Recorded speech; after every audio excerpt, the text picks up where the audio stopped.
don't know whose Discord chat I'll join just to talk in this one, but whatever. Log in.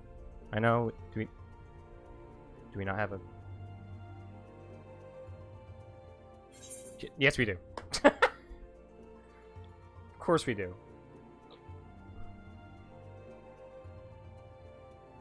Yeah, so I just got done watching the Horizon Forbidden West gameplay, and no, that game looks fun.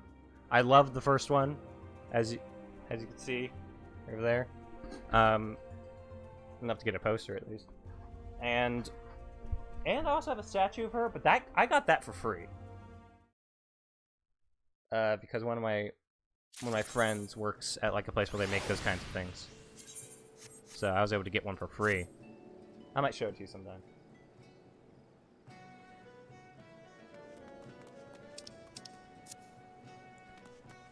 Oh wow, I was right on the money. I am level 20. Okay.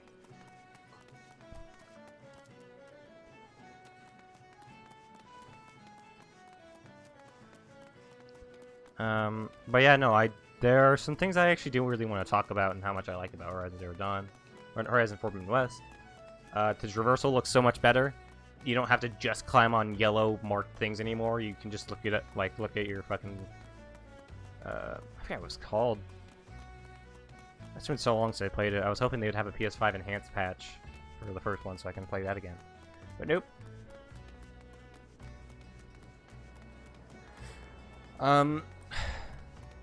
Anyway, I should probably just get around to doing some things.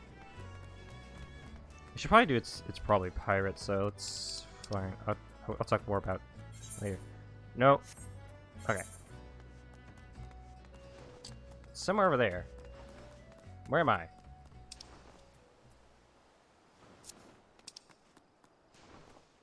There I am. Alright. The traversal looks better. You can just climb on, and it seems like anything that's jutting out. If you want to look for anything to come on, you have to use your little Oculus-looking thing. What was it called? It had a very simple name. But that was nice. Swimming underwater, being able to just explore underwater looked really nice. It looks beautiful, actually. Traversal with the grappling hook looks really fun, especially when you hook to one wall, jump up high in the air so you can jump to another one. That's quality of life right there.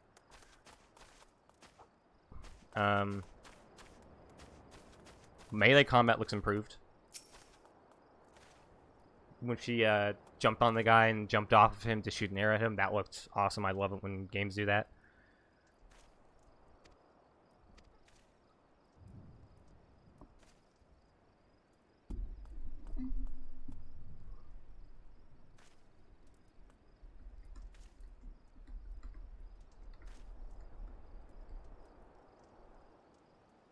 I'll join this one.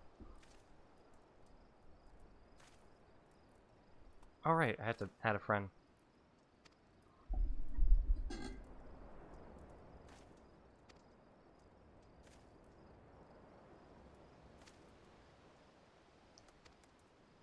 Yeah, you were doing while you do that, I'll keep watch out for pain full face tattoos.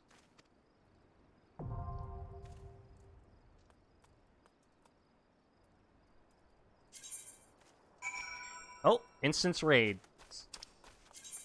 Private content would take place in closed environments such as dungeons. The term instance refers to the fact that these areas are reserved for a single group of players, meaning that you will not encounter any others during your time in them. Parties must rely on their own wits and strength to conquer the many challenges that await them, such as deadly traps, complex mazes, and powerful bosses. And challenges in these raids have numerous requirements, such as time limits, level restrictions, limitations of changing class or jobs all within. Finally, raids can be joined either by forming a party and speaking with the NPC entrance, or by using the duty finder to automatically pair you with other adventurers around. Okay. Let me add a friend now that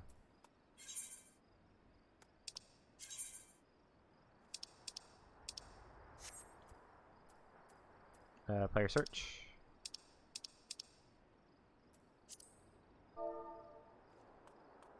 Name was... It's my friend Ryan on Twitter. Kyra.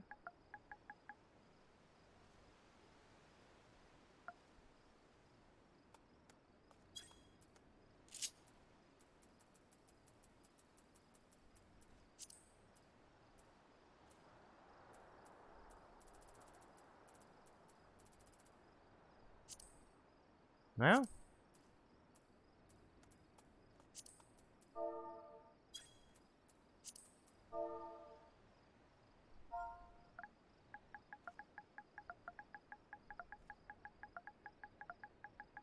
Moonstalker.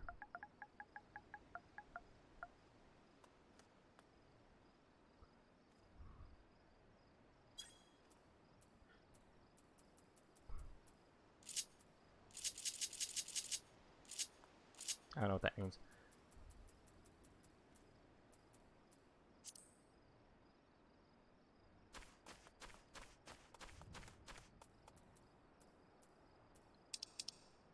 There's my, yeah, there's a specs.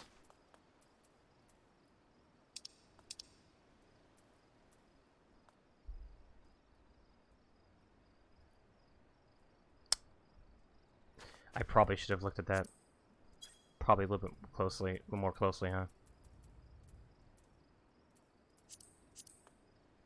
Yeah, it could be any of this. I'm fine with... Was I lied to? No, there's no way. Kyra Moonsucker. Whatever. We can do it later. Okay, first raid. First raid.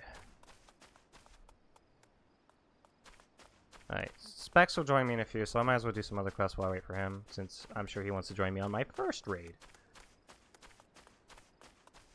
I hope everyone else is having a fine day. I just got done with an interview and another typing test I had to do. Oh god, there's... When did that get on my notes?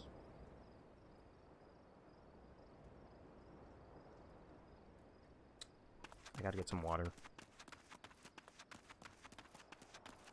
I don't remember... Dropped it. What was I eating?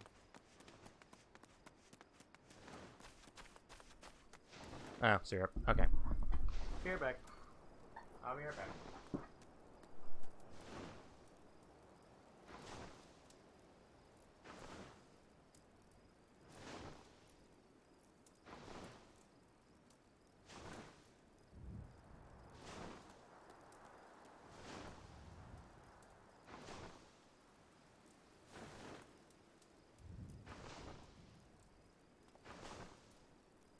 Everything is fine.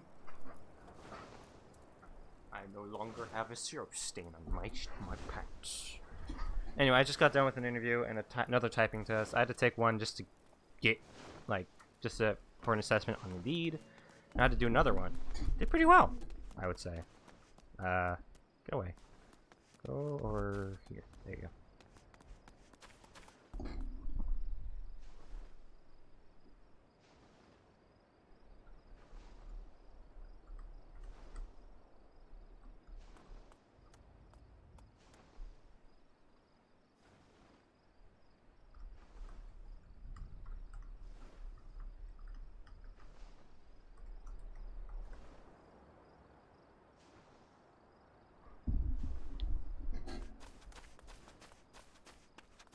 Alright, deliver wine.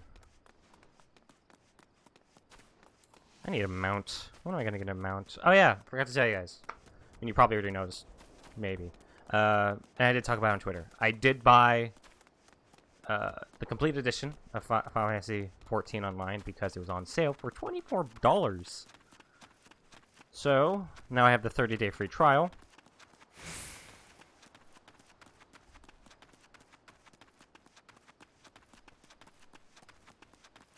And I have Stormblood and Shadowbringers, but I still need to do a Realm Reborn. So yeah, safe to say I got a lot of work ahead of me. And eventually, you know. Killer Mantis.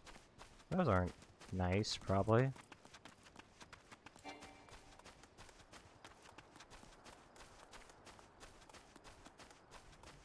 I also have a wolf up now. Yeah, I'm excited to get more into this game. Now that I've officially decided to just lock myself in.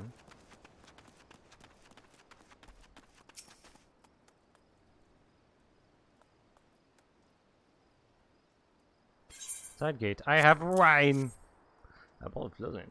A bottle of Lowland from Sergeant Lewis. Now isn't that something? And isn't she something? Crispy yet full bodied is my guess. You know, didn't think I had a chance with a woman like that, but looks like she's sweet on me. Always was popular with the fair sex, if I say so myself. I have a brother. You heard about that? He's the captain of the North Tidegate, like as peas in a pod, they say, but they never popped those peas out of the pod, if you take my meaning. I got a way about her. Got a way about her, she does. Cool as spray, but there's fire there, and welcome she is to show me the light and scorch off every stitch between the two of us. Alright, dude. Cool. Whoa! Okay, it's not normal. And again, nothing in this universe is normal, I'm guessing. Oh god, that's level 44. Okay, I'm leaving. Bye, everyone. Hope you're all had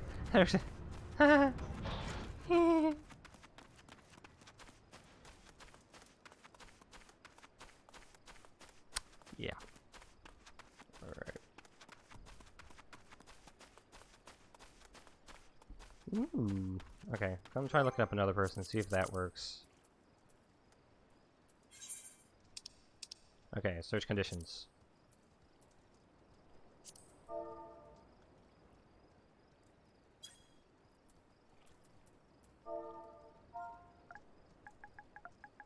No.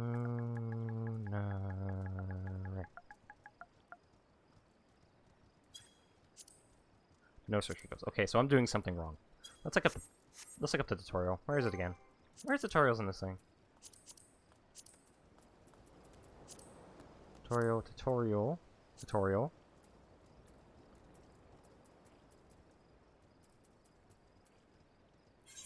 Okay, there it is. Player search. These treasure found and we use to find other logged in players.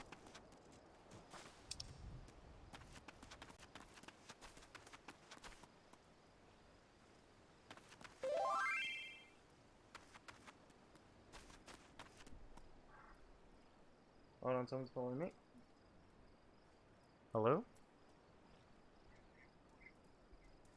Hi.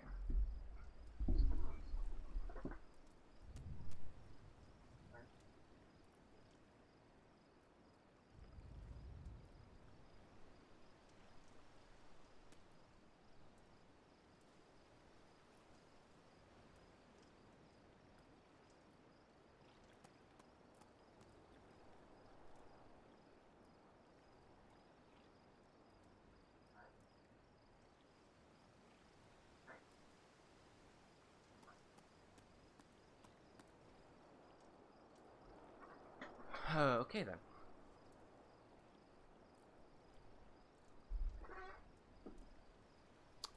So that was just a. I got the next part of the interview is tomorrow. So let me just set that up for a moment.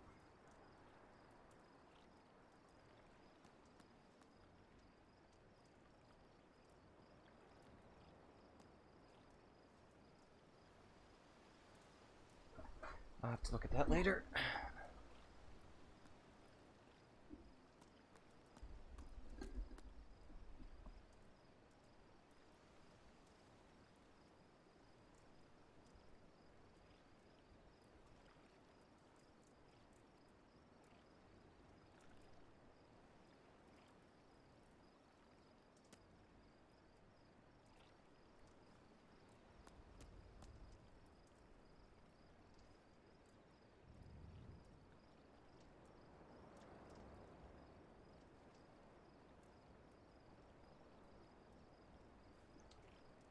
When's he gonna send me it?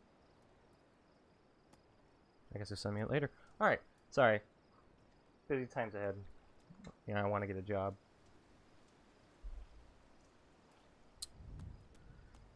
So it has to be players that are logged in?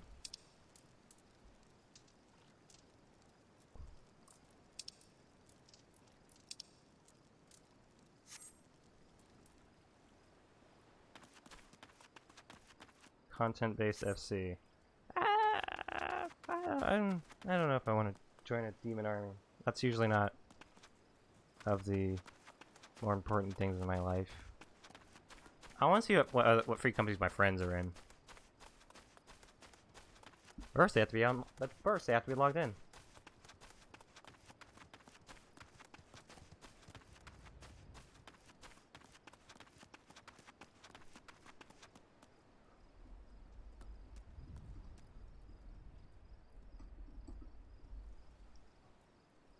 So, unless there's another way about why am I doing this? Friends list. There it is. Subcommands. No. Yeah, it's got to be online. You got to be logged in. Ooh. Inside? Yes, it is inside. Hey there, Whis. Hello. The other photo is for Captain Northman of North Tiger. Should have mentioned their brothers in blood as well as arms. You think of them closer for it, but the bickering is well nigh constant.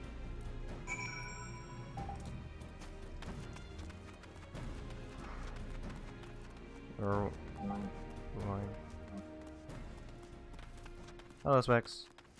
What's up? How you doing? Just finished the last story quests before the expansion launches. You sound pretty tired. I've been pretty tired for a while, actually. Huh. Secret, I'm always tired. So you can only add friends if they're online? Yeah, that's always been that way, and That's I'm not weird. really sure why. It might be a privacy thing.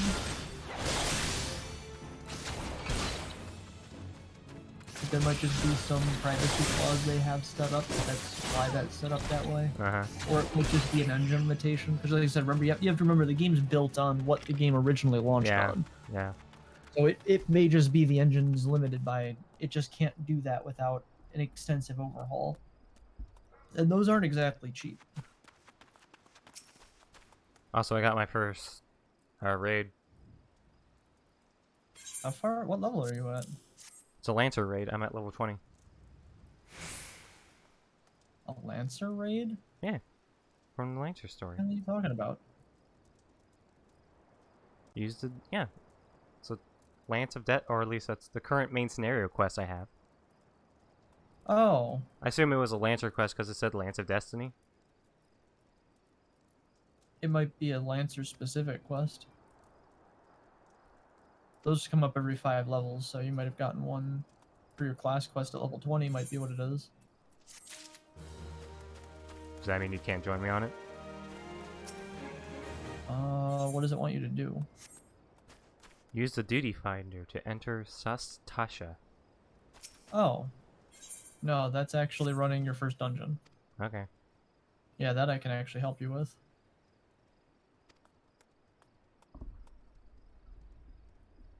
Let's see.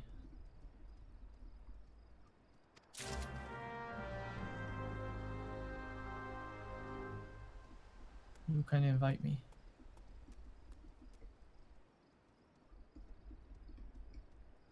How do I... Would that be through...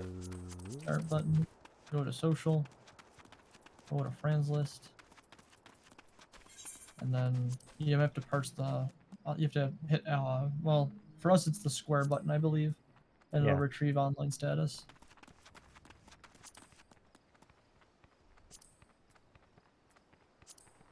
There you go. You did it. Hang on, don't queue us up yet. Okay, now queue us up. I didn't want to tank. I'm finding Killer Mantis. Oh. It decided to attack me. Yeah, I know where that is.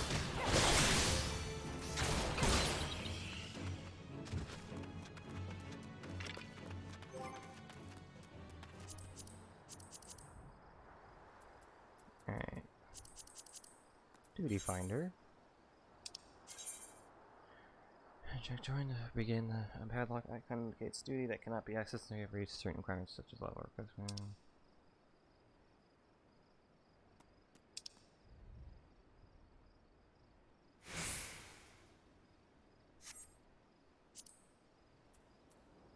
Hey, you ready? Yep.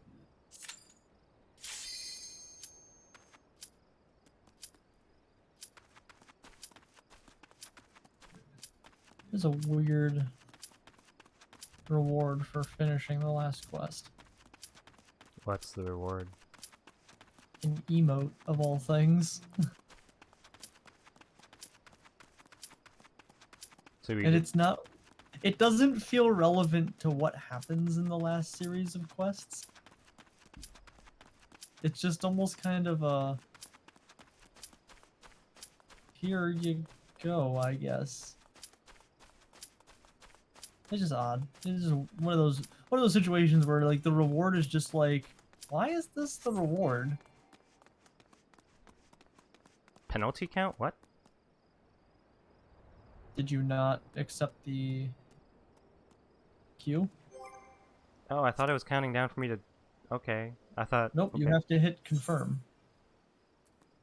Join. Yeah, Commence. you have to hit commence.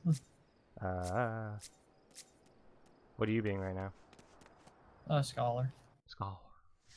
I don't like playing low-level Gunbreaker. I didn't want to tank, so... I want Hewa. Which largely means in here I don't have a whole lot that I need to do. Dr. Wiley.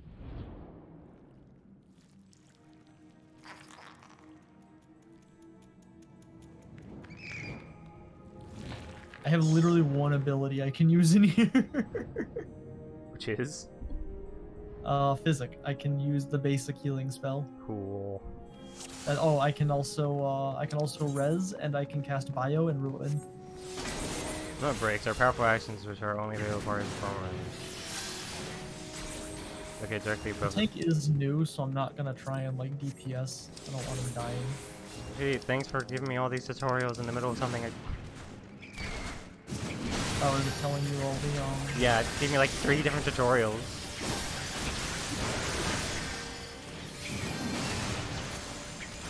Let me go figure out what color crystal we need to put later on. Oh, okay. So later on there'll be a blue oral piece. I'm gonna put down that.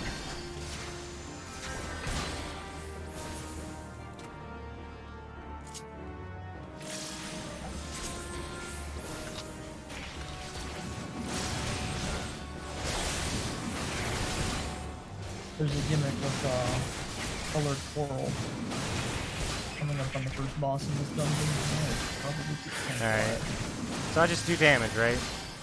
Do the damages, kill the bats, fight the jellyfish.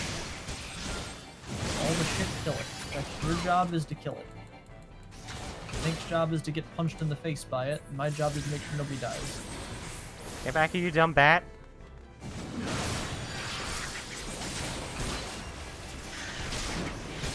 Okay, level up.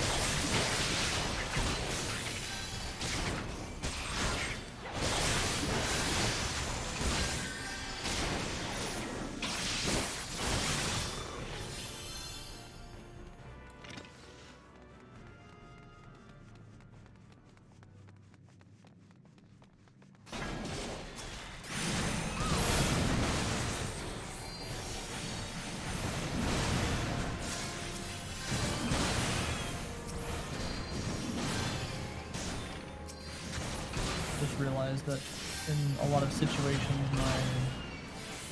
my pet is probably going to do more healing than I need to do.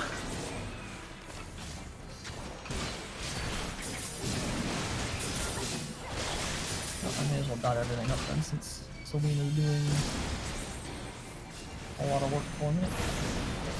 So the trick is here, whenever the clam's mouth is open, you can deal damage to the clam. Oh, okay. When the clam's mouth is closed, you cannot deal damage to the clam.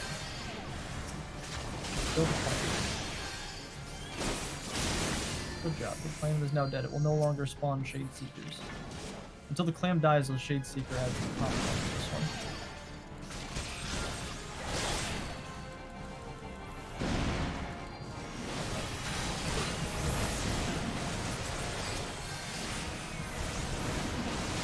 I didn't realize how much my fairy heals for.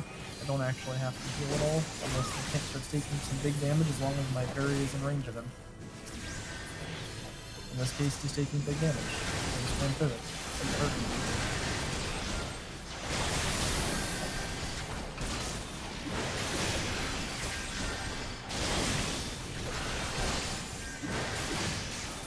The nice part about Scholar is they're kind of a battle. They always were a battle healer before the whole battle healer concept. Or like a rather a forced situation rather than an optional one. They were really the only one that did any reasonable damage. And since they're all barriers for how they heal, you can kind of get away with.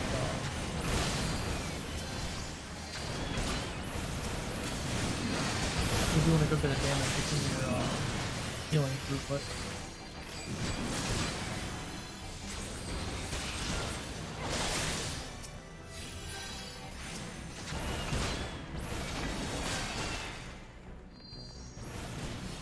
Click the blue coral.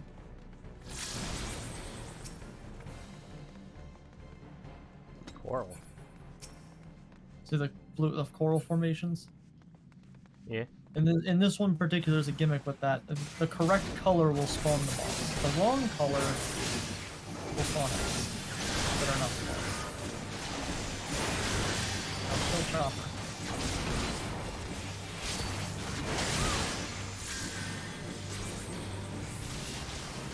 I'll admit, part of me was upset that this boss wasn't a moose.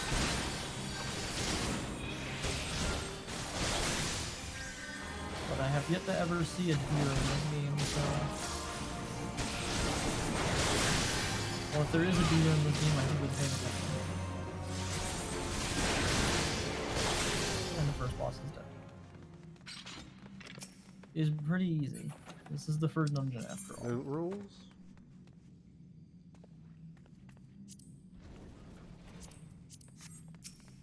Pass it on to gear, because I obviously don't need this since I'm level 80.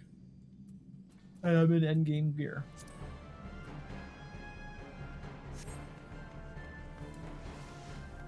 No one's running off without me. I'm just looking at the loot. Yeah, well, some people just keep running. It's not a big deal. I'm guessing all of these people have already gotten the loot. That or they've either clicked on the loot already or they don't need it, so they're not worried about it. You can tell if you look at the party. See how some of the people's levels are italicized? Yeah. That means you're higher level than the dungeon. So they level you down. Yeah. Okay. The dungeons sync to a specific level. So Just we're all like the currently duties. at the highest Okay. possible level you can do this is level 18. Alright. The tank is the only one who's not level 18.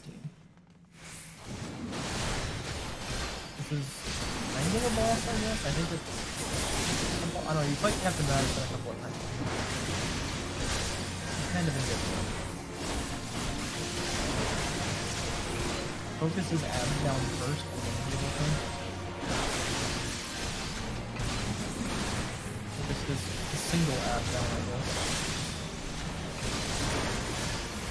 Thought he had two reasons, but I guess there's only one.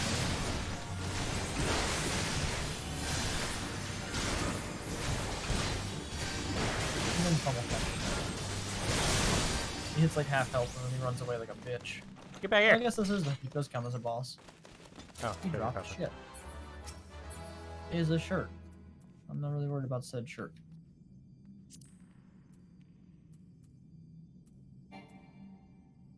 Yeah, I want to say the level 70 title for Scholar is the, you get the title The Nimian Marine.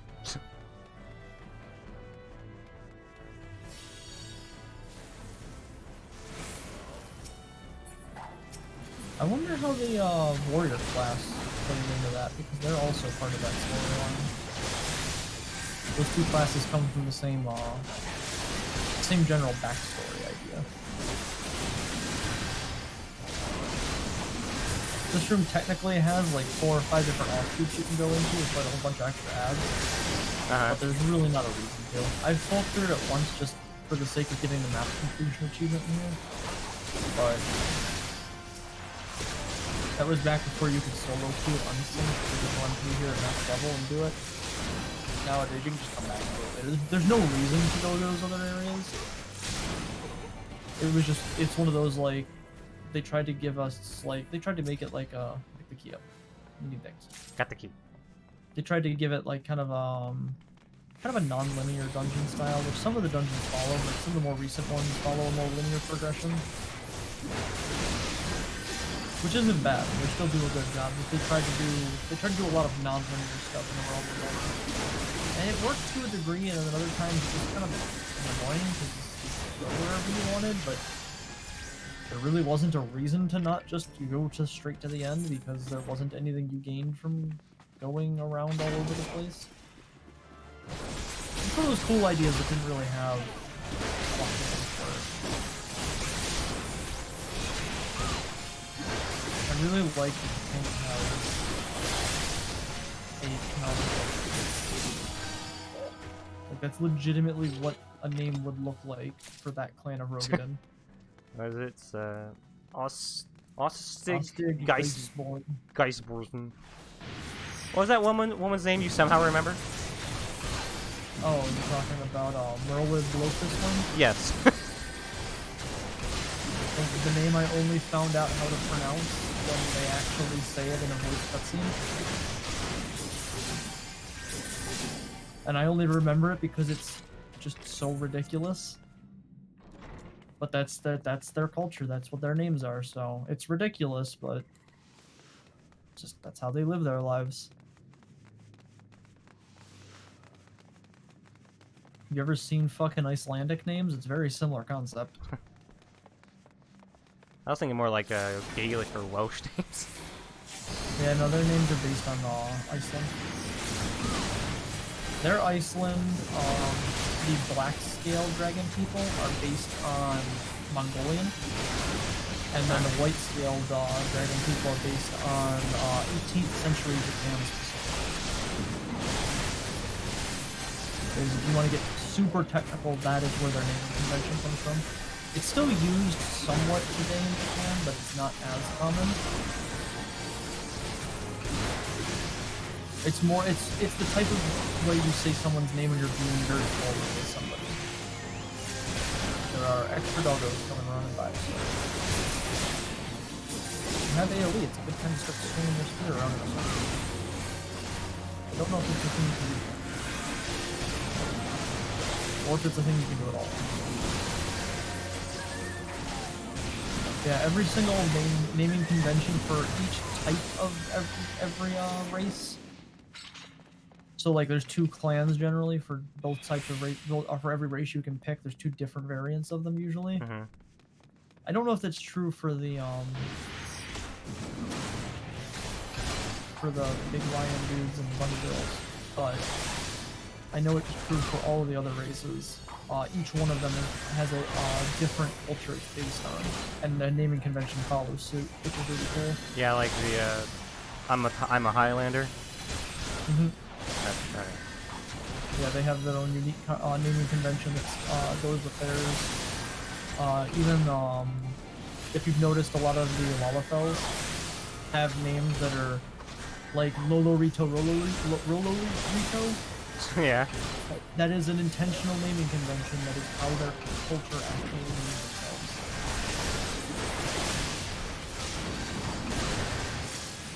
I don't know what it's based on,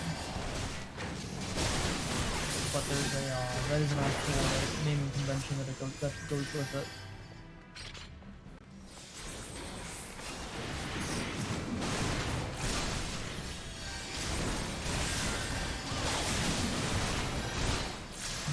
The world building they did not slouch on this one.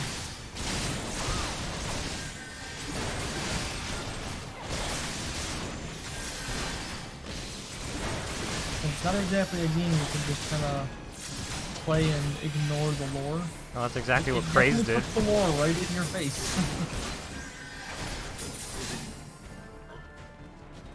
The one warning I always give people when I recommend this game is, hey, you want to play Final Fantasy XIV? Fair warning. I hope you really, really like story-driven games.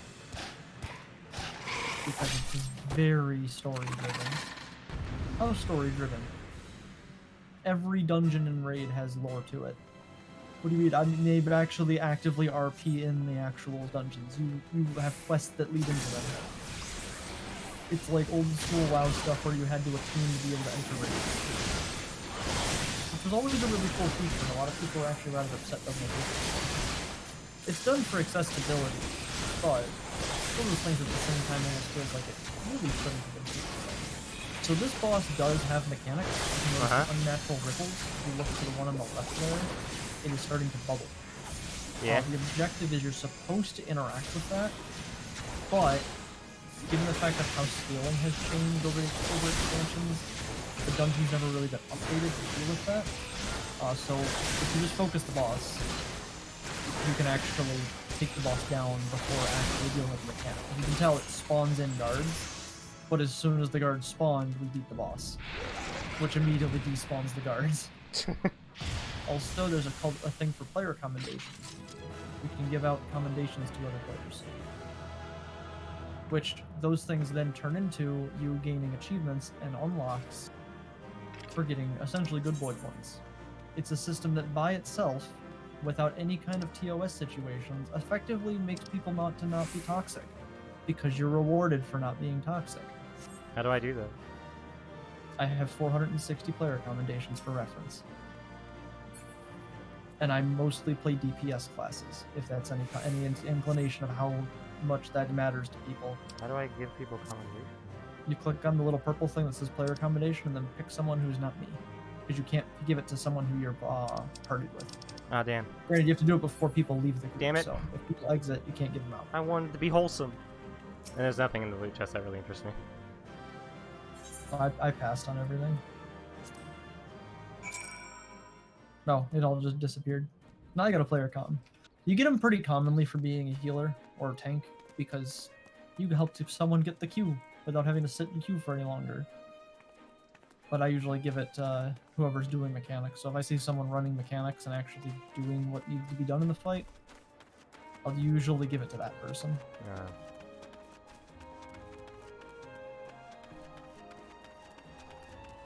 Usually because of the fact of, hey, that person actively tried to help us finish the fight in a manner that makes it a lot easier to deal with. Good job. You know how to play the game.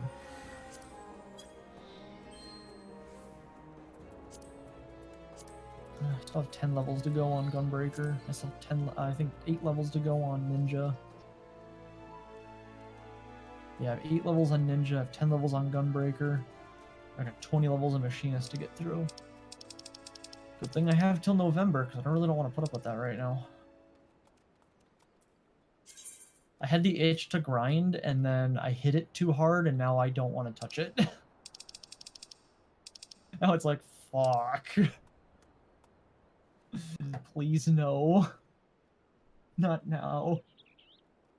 Another time, perhaps.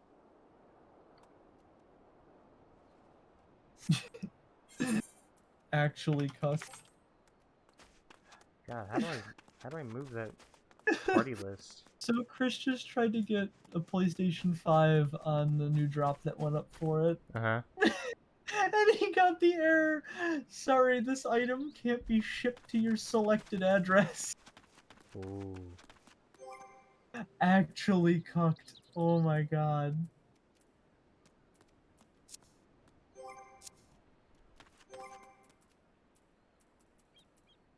Actions and traits.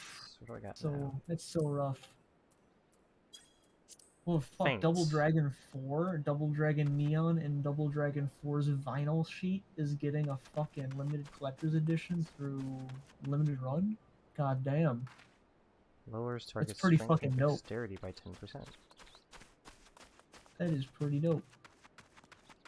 My favorite beat 'em up happens to be Streets of Rage personally, and I already have Streets of Rage 4 in the special Genesis box.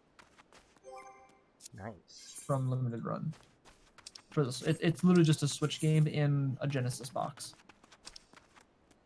I have to go back to the So it's still it's a Genesis box, but they put the game for the Switch in it. Alright, I'm gonna do some quests around here before I go back to Limsa. Limsa Lominsa? Limsa Limsa. Oh, apparently Mordona does not count as a major aetheryte. I guess it's only the 6 major cities that are in the game. I think it's 6. There's the 3 from Realm Reborn, the 1 from Heaven's Ward. 1 from Heaven's Ward. There was 1 they added in Stormblood, I believe. Unless this one that opens in the post-game counts. And then there's 2 in Shadowbringers. I need to get a new lance. What? I need to get a new lance. A new lance, you say? Yeah, this one's kind of weak. 9 physical damage. Get off to lance. I need to get the high elegant ring of casting specifically because it's the red one, the red and black one. Mm-hmm. But that comes from I want to say it's. I think it's the first set of the Bahamut raid in Realm Reborn, but I'm not 100% sure. I might be able to buy a replica version actually. Let's check the auction house. Oh, the market board, I think it's called. Platinum ring, ruby ring. I don't think they have a replica version of this. That sucks. Because you can see your rings on some outfits and your bracelets and stuff, so like those pieces actually matter what they look like to me. Shit, facet ring of casting. This is really nice, but not for 139 gold. 1,000 gold. That's expensive. Yeah, those might only be a raid drop, so I might have to go farm those at some point, which isn't hard. The dungeon's actually pretty easy to run unsynced. Platinum earrings are nice. If they had more that I cared about from crafting that I didn't want to just buy, I would,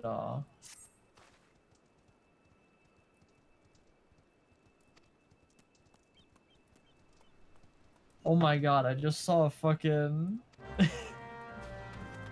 There's an RP free company hiring people for RP stuff. They're looking for dancers, actors, DJs, bartenders, and such for their tavern. Because every fucking house in every fucking housing district on this data center is nothing but a fucking brothel or tavern. And the way they have it written is using the typistry icons that have the letters in them for their macro. But it looked like, and I read it as, Bloody Rose is shitting. Makes sense to me. As you could imagine, it's probably not what they were trying to say. Probably not.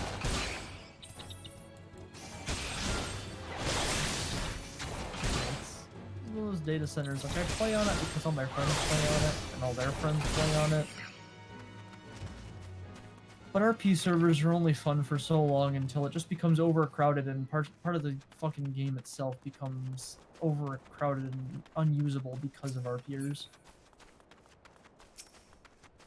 Which in this case is the housing system. Really fucking annoying to get involved with because everybody's got to fucking run a brothel apparently.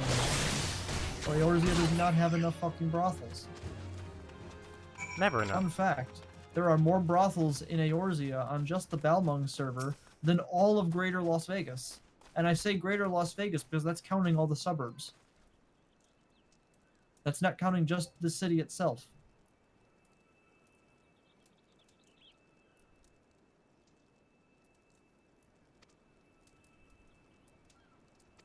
Fucking wind up Nexus, dude. This dude has been here doing the fucking Banu dance since the beginning of Heaven's Ward.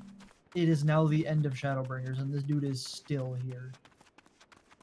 He's committed. There's never been a time where I've been in Limsa and I haven't seen him standing there, doing his thing, as he does.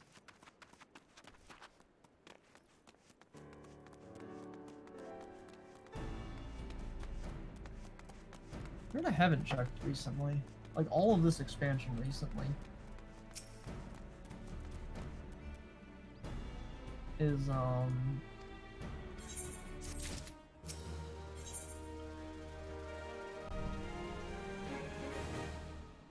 this dude got taste.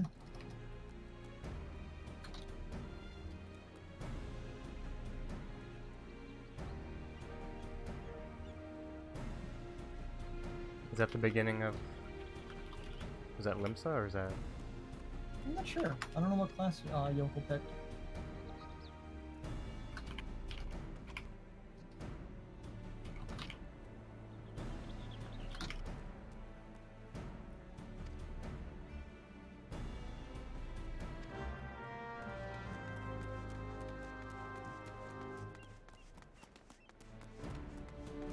Arcanist.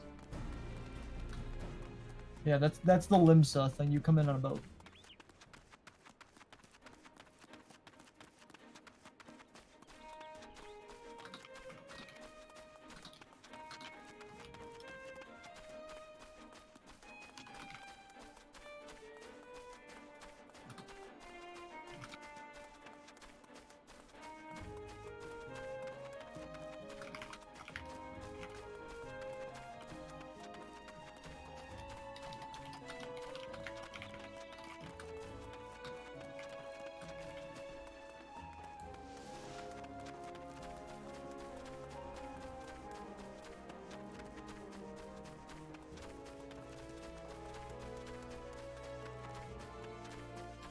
Midgard Stormer was a good server.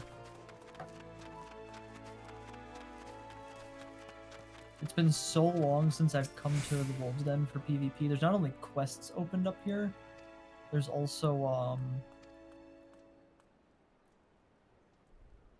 there's also a tutorial.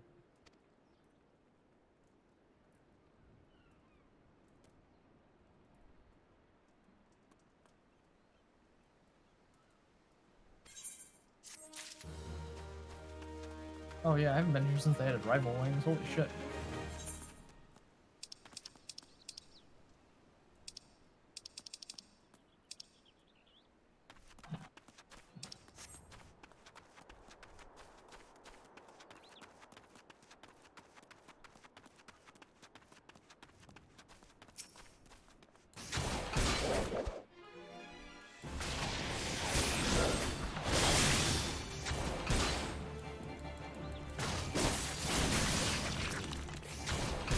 Yeah, I still haven't had our rival wings even opened up.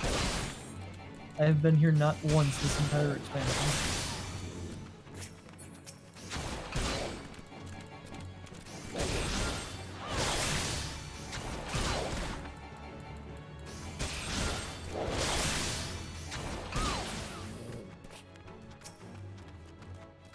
Oh damn, these weapons are actually pretty dope.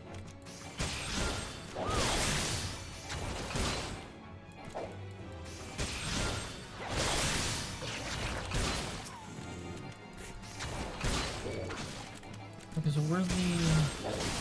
Did they add a new PvP set for?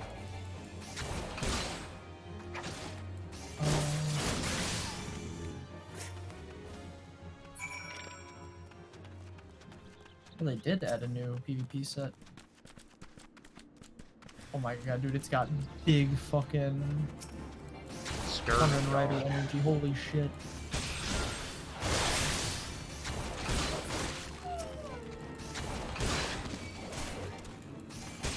Oh, dude, it's got maximum Kamen Rider energy. Oh. Oh, yeah, like fucking tight, skin-tight leather suit with metal armor attached to it, like Gundam style. We're talking like full Evangelion plug suit style things, dude. It's big fetish gear.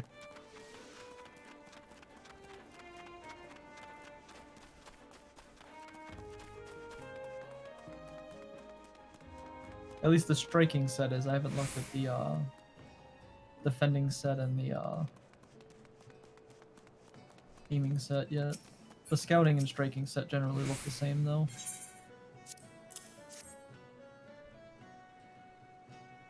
Alright, the defending set actually looks pretty badass.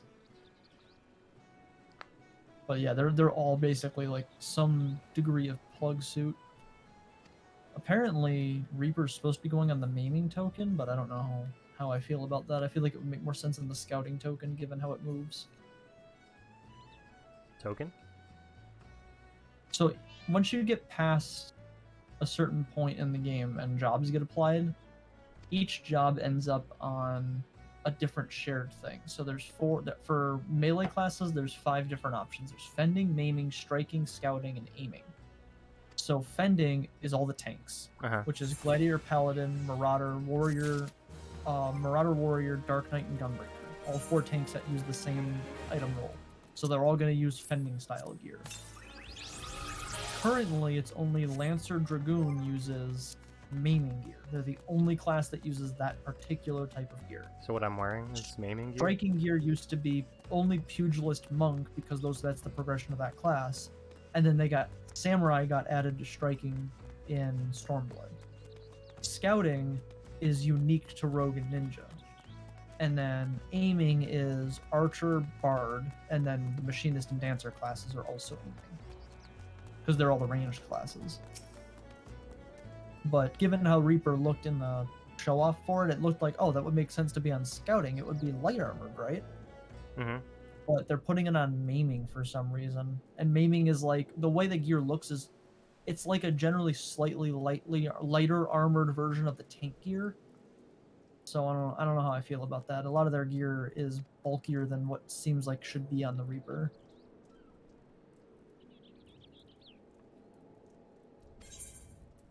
But that's my personal opinion, I guess, on it. Pants. The casting set makes me look like my fucking EXO from Destiny. Dude, I got that fucking drip, though, in this set. Holy fuck. I might need to farm this set out. This set's fucking slick. Get a combat knife. What's the healing set look like? Poofy pants. Dude, the healing set gets a fucking, like a fucking Metal Gear beret with the headset and the little, like, comms relay on it. Mm-hmm. Dude, holy shit. I need these sets. I'm gonna have to fucking start PvP grinding again. I haven't done that since Realm Reborn. Or not Realm Reborn, since Heaven's Ward, but shit, I need these sets. That's a lot of tokens to get, but goddamn. Those are fucking nice. Like, they're purely cosmetic for the PvP gear. But holy shit, I might have to grind that out. Stormblood set was kind of lame. I wasn't a huge fan of them. They were kind of cool, but they weren't what I was hoping for. Oh. Yeah. They have flair to them, but they're not the flair I was looking for.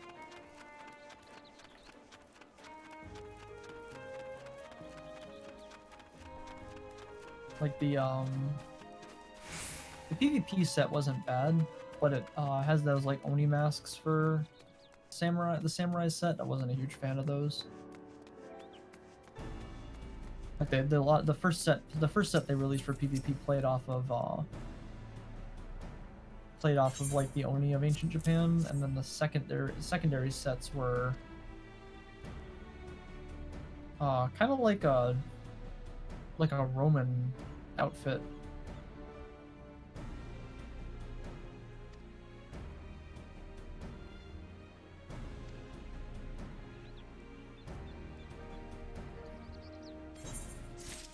So I mean, I wasn't a huge fan of either of the Stormblood sets. I don't remember why I was trying to get any of the Heaven's Ward sets. Yeah, I don't know why I was even remotely interested in any of these sets.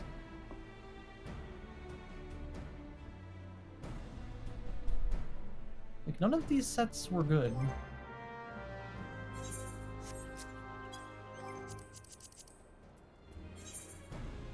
Oh god, yeah. Oh god. What? Yeah, no, I'm not even gonna... You don't want to know about how not great these sets were. PvP sets... Oh god.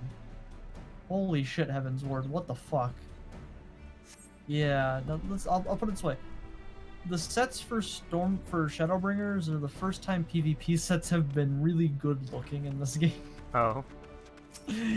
Yeah, we're not going to talk about Heaven's Ward. In fact, we're going to ignore that those even exist. The last time a PvP set looked good, I remember now, was they had a crossover event with Fuck, I don't even remember what the hell the game was called. Something I had never heard of. But the armor looked really good for me. And that's what I was farming PvP for, with those armor sets. Dodos It was have definitely been killed. not the normal PvP sets. The dodos are dead.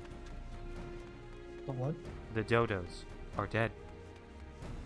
Yeah, fuck dodos. All my homies hate dodos.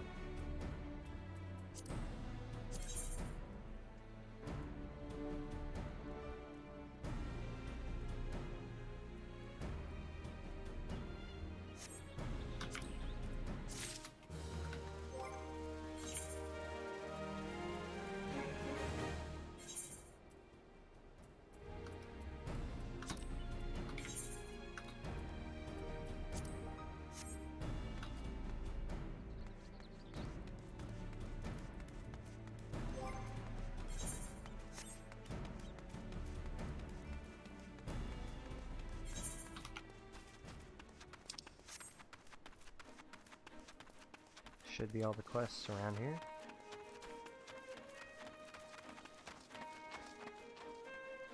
That's one hell of a name. What? Silbliss Wiltherswin. Yeah, some of the names get pretty intense. There's some of them even I don't know how to pronounce. That was a player's name. Oh yeah, like I said, there's people that get full into the character. The data center we're on is the super duper RP server. That's what I just typed to Yokel. I'm honestly considering when they do the data center transfer, I might transfer my character off the data center before then. Because once Endwalker goes live, or I think in the pre-patch, we'll be able to play across all the data centers just so I can go to like a server where I can actually own housing.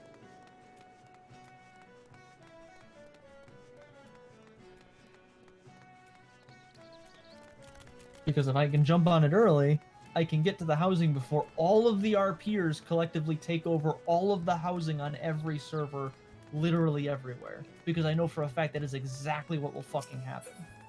So you're trying to buy the Balmung version of a PS5. Got it. Basically, if I can transfer servers to a server where they haven't infected all the housing yet, I can actually own housing and get to They it haven't before pulled they buy it out of housing. my cart yet. They haven't? So you're still trying? No, yeah, because apparently Amazon's having an issue. People have been calling customer service, and the Twitter feeds are full of them going, they say they know there's an issue and they're trying to fix it. Oh no. So it's in my cart, and I'm just refreshing it. And I've got like 4 or 5 extra tabs open just in case this one crashes. The legitimate struggle. Yeah, so I'm caught up on I mean, because my second best shot is the if I win the new egg raffle to buy an $800 bundle with 3 games I don't really want, but I would put up with. Where are the games? It's Spider-Man, Sackboy, and I forget what the third game was. And like those are games that I'll play at least. At least it's not like the GameStop bundle that's just selling the Major League Baseball game with all of their bundles. MLB The Show. Yep. That, and I'm sorry, but why are they selling a digital PS5 with a $20 GameStop gift card included in there? Like, I can't even use that to buy a game. Yep, it's pretty dumb.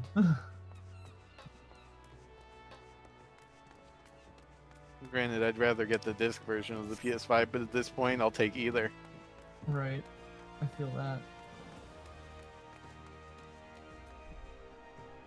But I mean, I can tell they're working on stuff because it used to give me my full price based on location for the shipping address. But now it's only telling me the item price. Ah.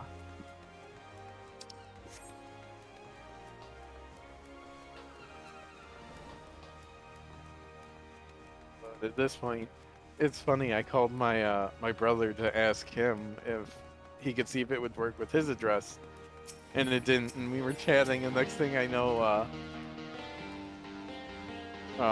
my sister-in-law gets a call from her brother asking if she can text him her address because he's also trying to get a PS5. And then she found out that Danny was on the phone with me. Gave him a call back, and he goes, "You didn't text me the address." She's like, "It's not working for anybody." And then you just heard, "Fuck." Well, that's interesting.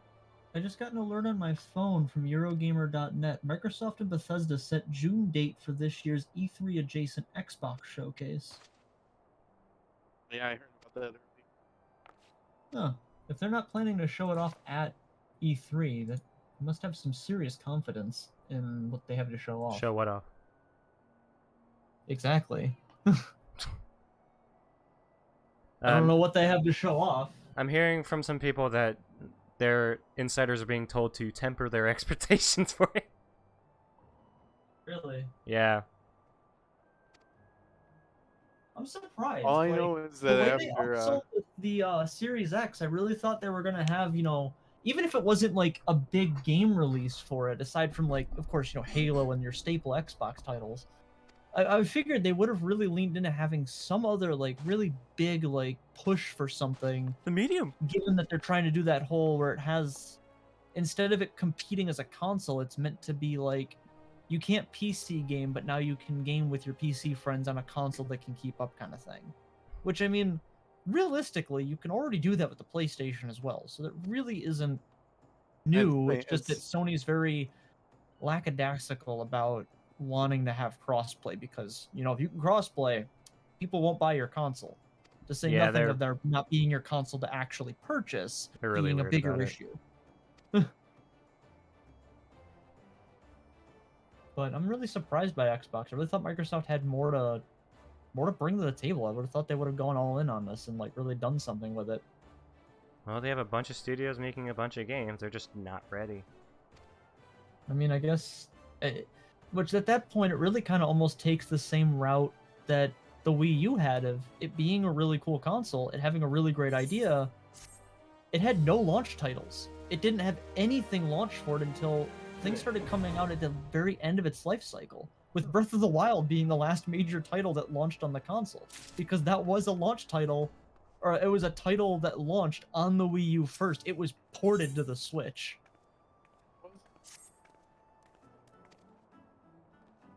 Like that was honestly its largest failings, is it tried to do something it wasn't prepared to do because it was missing a crucial point, and it seems like, especially with all the delays around Infinite, Xbox is suffering the same problem. It's just a repeated history in a different company. Meanwhile, you got Sony with all the bad stuff they're doing, also showing. They just showed off Horizon Forbidden West today. Yeah, dude, they've got all these. They got games ready. Games. So many great games. It'd be a shame if for some most people couldn't buy their console. Yeah, I was gonna say, at this point, it feels like Sony's where you're gonna go to for the exclusives, and Xbox is where you're gonna go for the value.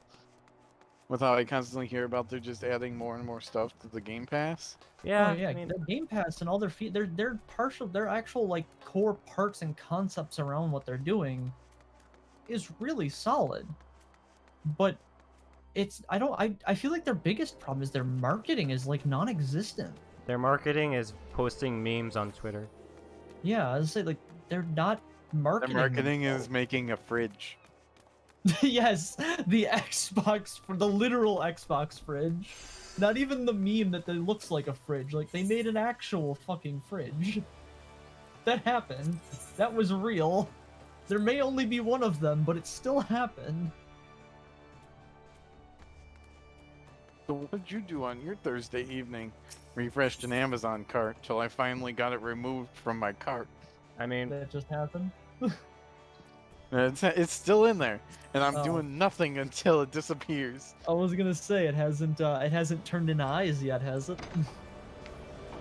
Bruh, it's been eyes. Yeah. Tell me about it. There's no bad luck protection for a PS5. Chris, I'll put it this way.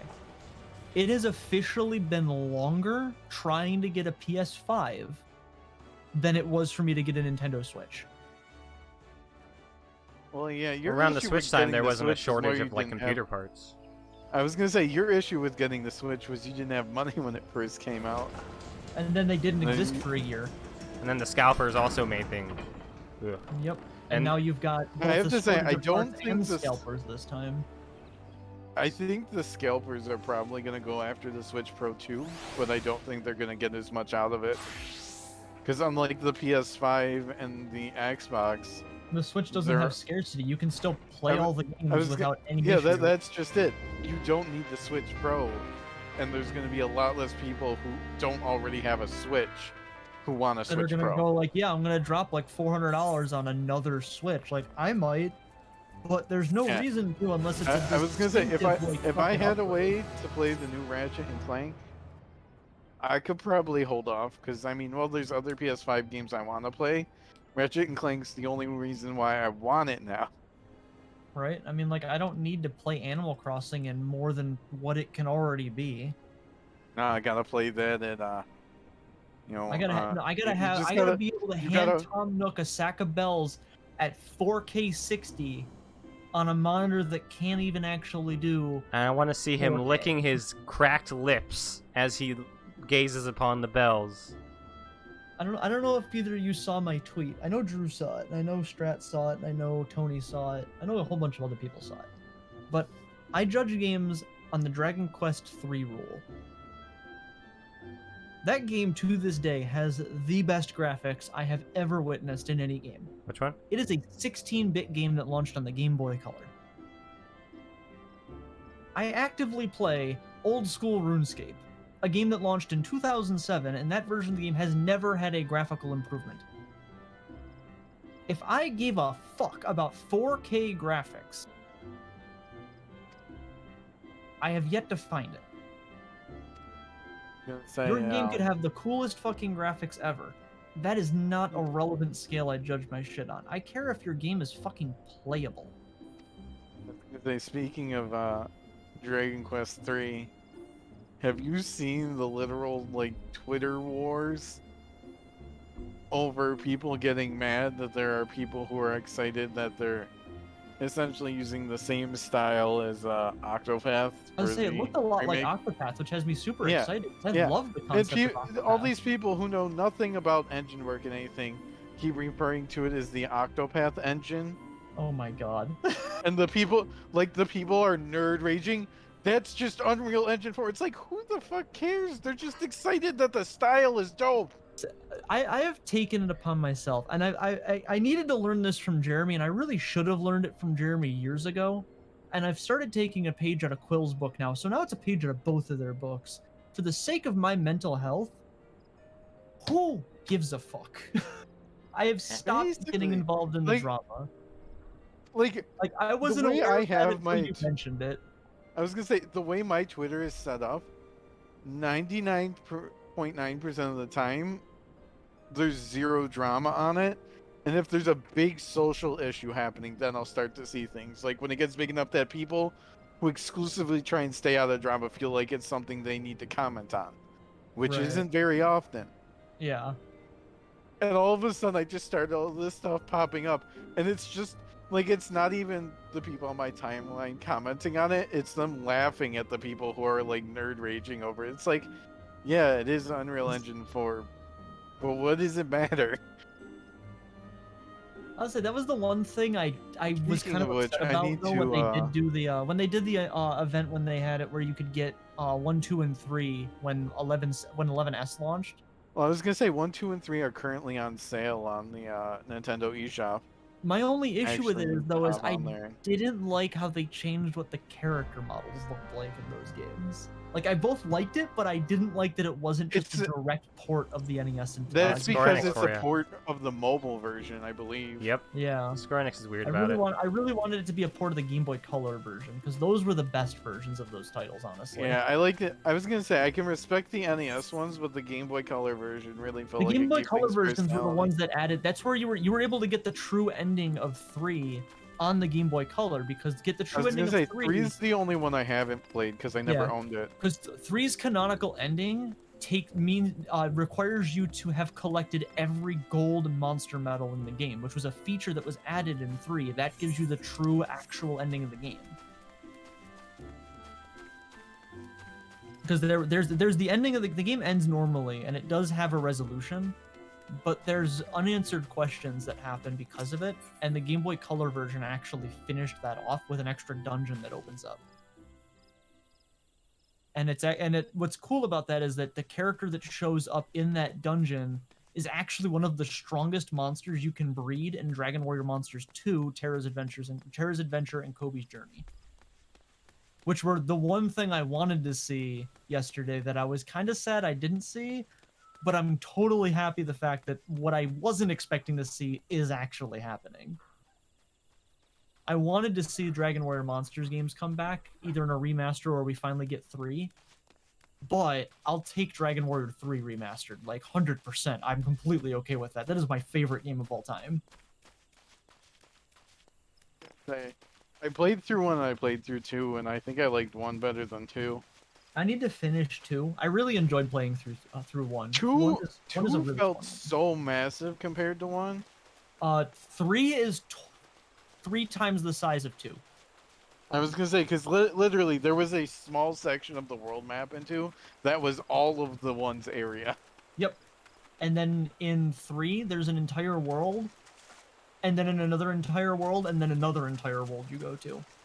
All 3 of those games are part of the same storyline, mind you. 3 is the prequel to 1 and 2. That's why its official full canonical title is Dragon Warrior 3: The Seeds of Salvation. I was gonna say, it was Dragon Quest IV where they changed the name to Dragon Quest, right? Yes, because that was what Dragon Quest 4 and then 4 through 8 are the ones that launched exclusively on the PlayStation.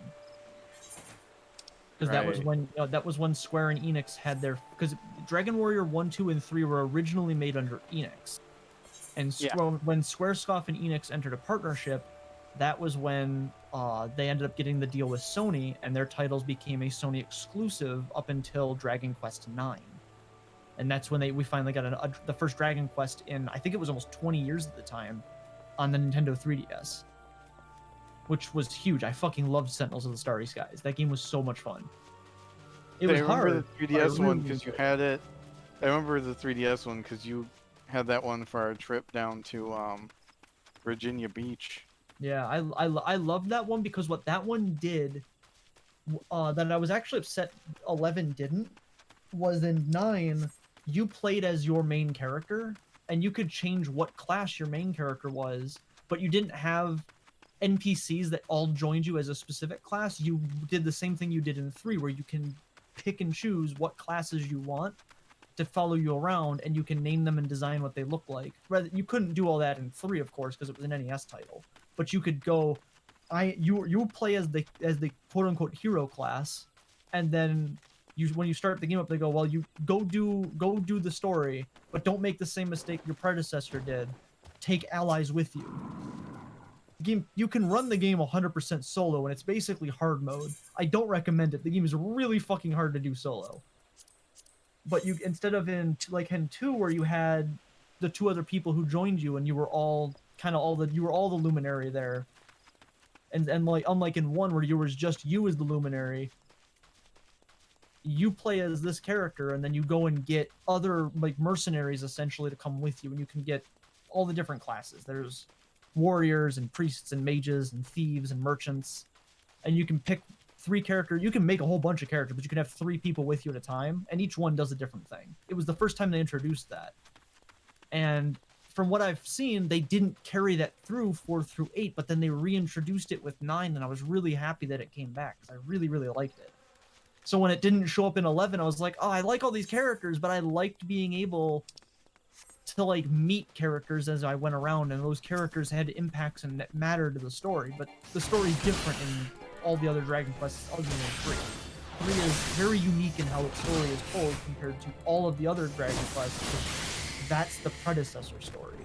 That's the one that establishes, the Luminary, the whole legend of Loto, the whole concept of who Erdrick is, and what the whole thing that all the way into Dragon Quest XI, it all comes back to that character. And I really like that. That's a big part of what made it things that Toriyama worked on so interesting is that it follows a lot of what Square now has with things like Final Fantasy XIV, where if something is introduced, nothing is filler. Everything has some reason to exist, and it all has a purpose. And I fucking love that about that. That touch is an Enix touch. That wasn't something Square did originally. That was something Enix did. And I love that that has started to really permeate into a lot of the Final Fantasy games. Because the ones I remember playing, there were things that happened. It was just like, this is just throwaway stuff that exists just to fill in.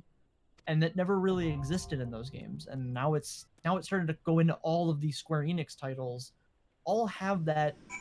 If this thing happens down the line, that thing is remembered and it's referenced in some way, or it had an impact on something later on.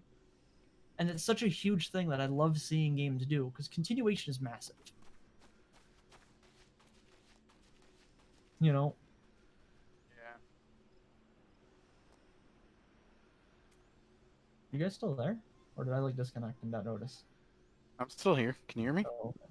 Yep. I just everything was blinking and I couldn't hear anything. I was like, oh god, have I just been ranting and rambling myself and no one Nope, can hear I me? can hear you. You didn't drop it all. Oh, all right. So I'm seeing some reports. Um, I'll be right back. I gotta do something. Okay. he's going to murder someone. Obviously. That or he murdered someone while you were on that rant, and That wasn't so much a rant. It was now more he's of got to dispose of the body. I think it was less of a rant, more of a passionate discourse. So I'm seeing reports that if you have it in your cart, they want you to try again in 24 hours, and it'll stay in your cart. But until I see like an official thing come from the people who are running these I was drop, say that sounds like bait. right? That sounds like someone trying to get you to like, yo, Well, dog, one trust me. I'll one was hold an your actual spot. You come back screenshot. tomorrow, dude, and I got you. Like, nah, bro, One I was ain't an moving. actual screenshot of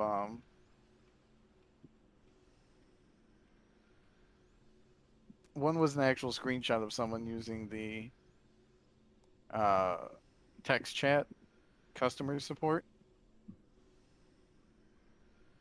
My camera's too good. There's a big gash in the paint on the wall from where I moved something and I caught the wall and scraped a piece up. You can see it clearly even with the focus on the camera. Someone in this Twitter thread posted, I got tired of spending 3 months trying to buy at normal price, so I decided to spend a little more, and they dropped like $900 on it. And Jesus. someone just replied, hopefully you don't end up with a PS5 and a half.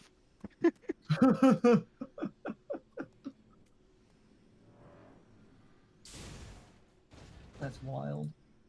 Yeah, let me turn this on to push to talk and I'll be back in a few minutes.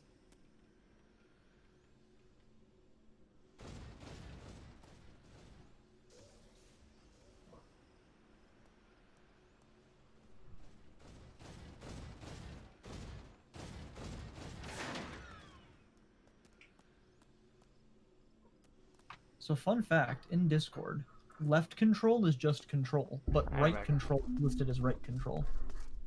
Hello.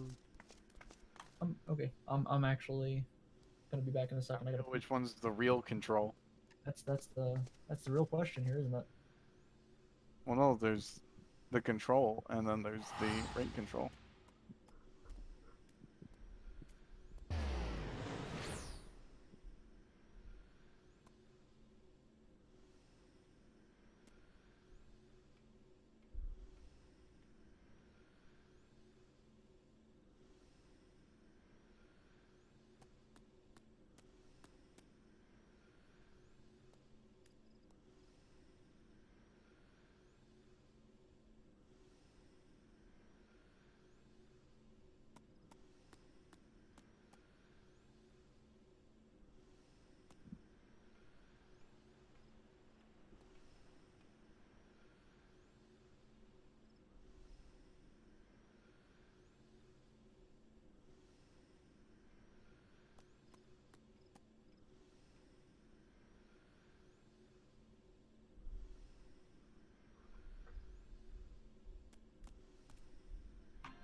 Chris, have you been watching Mammal? Yeah, he just got his fourth Oh, Mega Rare, his second I Elder was Maul. just about to fucking mute it because I'm about to go live myself, and all I hear is, "Are you kidding me?" And I'm like, "Don't tell me it's another." What was the And one it's he got earlier? Dragon Hunter crossbow earlier. It's 2 purples and 6 raids today. He's done six Yeah, raids today. That's two purples out of them. What the fuck? Oh yeah, that's nuts. Specs. I think I have another raid. There should be the next dungeon should be Tamtara Deepcroft. Yep, you got it. Yeah, there should be one there, and then Chris, what's that third one? The one in Ul'dah. What the hell's that one called? The arena one. Sunken Temple of Karn? No, not Sunken Temple of Karn. The one at like level 19. 19. Fuck if I The remember. one that used to be a training ground or something. I don't remember what the fuck it's called. Which one? The one that's near Camp Drybone. I thought that was Sunken Temple that was out there. But I know Sunken Temple's higher level.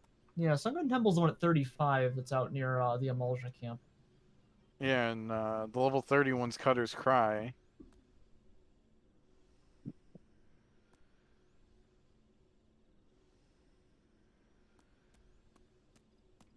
Don't even mention that dungeon. Holy shit. Please don't. So you want to do the dungeon? You having like flashbacks of Cutter's Cry? Yes, I forgot that dungeon existed. It's so bad. Oh, that dungeon was fun. It only I sucked know- if your tank was a paladin. Chris, when I go and I mention, like, there's a couple of dungeons still in the game that are from 1.0, I usually go, the Maws of Toto-Rak, one of the worst dungeons ever conceived. Zamail Deepcroft, and Ammon Vale, the other worst dungeon that ever existed. Orenvale can suck dick. But I've never mentioned Cutter's Cry because I forgot it existed because it's so bad. So I was gonna say Cutter's Cry isn't that bad. Chimera is the worst boss in existence. That boss is so easy. No, there's a reason I have flashbacks from that and not from fucking Almond Vale.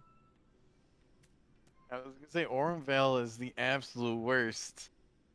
I've run that one over 100 times. I've had less trouble in that dungeon than I have in Cutter's Cry. I'm gonna join the raid. The only time I have trouble in Cutter's Cry is whenever I have a level 30 paladin. Or rather, a paladin that's anywhere between 30 and 39. Once they're 40, they're good. You do not meet the requirements for this raid.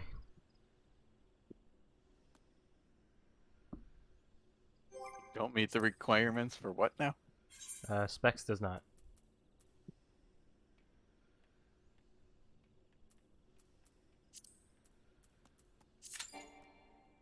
One of your Oh, party you're members talking does not meet about the requirements. Halatali, Andy.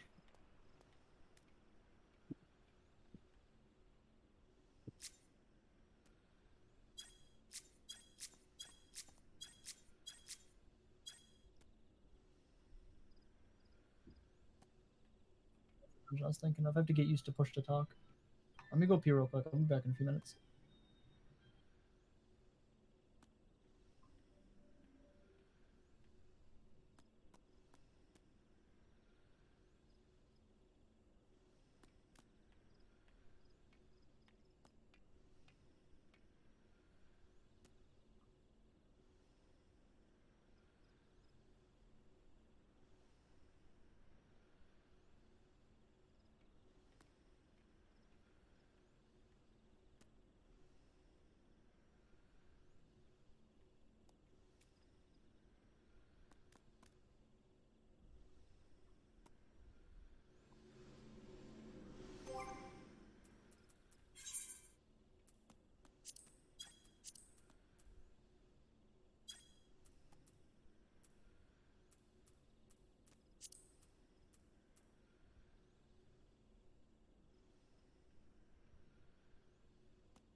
Alright, I'm back.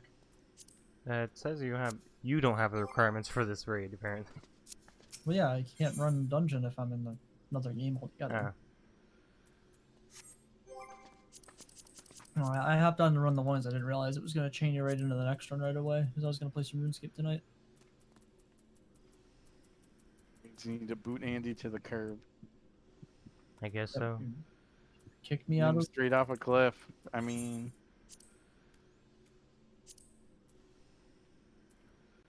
to be fair, Freelance's character is like 2 feet taller than me. He probably could.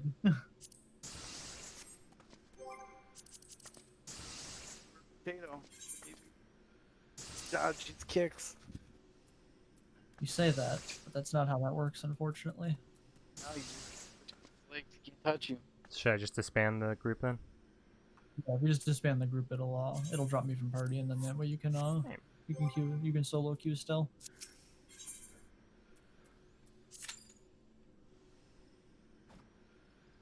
I'm big sad. I need to work on fletching.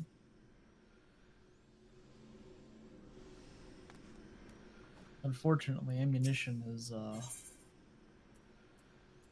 rather annoying to get when you're playing an Iron Man, as it turns out. Buy it from the store. You gotta have gold for that first, buddy.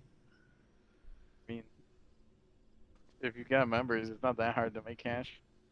I have So literally with 200 gold, so... With the way the death mechanics work now, if you need some quick cash, just go out to where the steel plate is in the wildy. Pick up 28 and die to the lesser demon, then when you spawn back in Lumbridge, go talk to death and grab your plate bodies.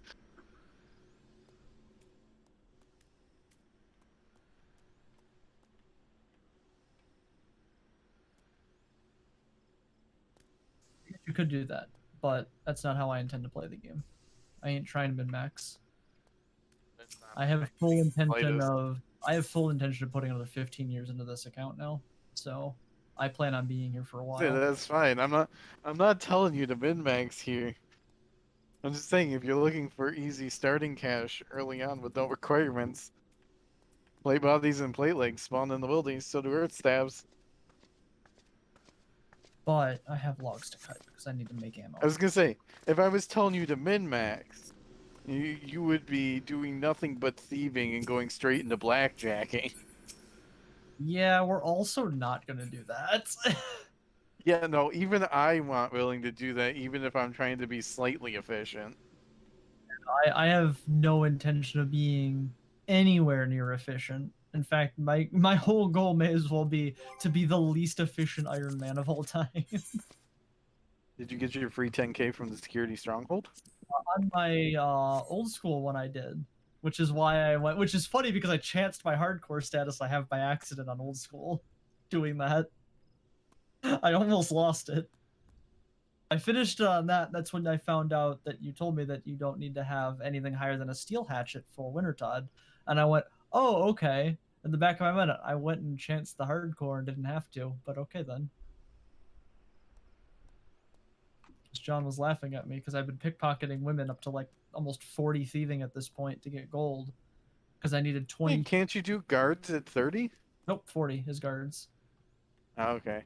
Guards are rough, but at 55 it gets way easier with the Arty Knights. Yeah, I was doing warrior women because I needed 20k to buy compost packs in Hosidius to get them 75, because the only way for me that I've found to get a rune hatchet without increasing my HP level was to get to the woodcutting guild and then buy one.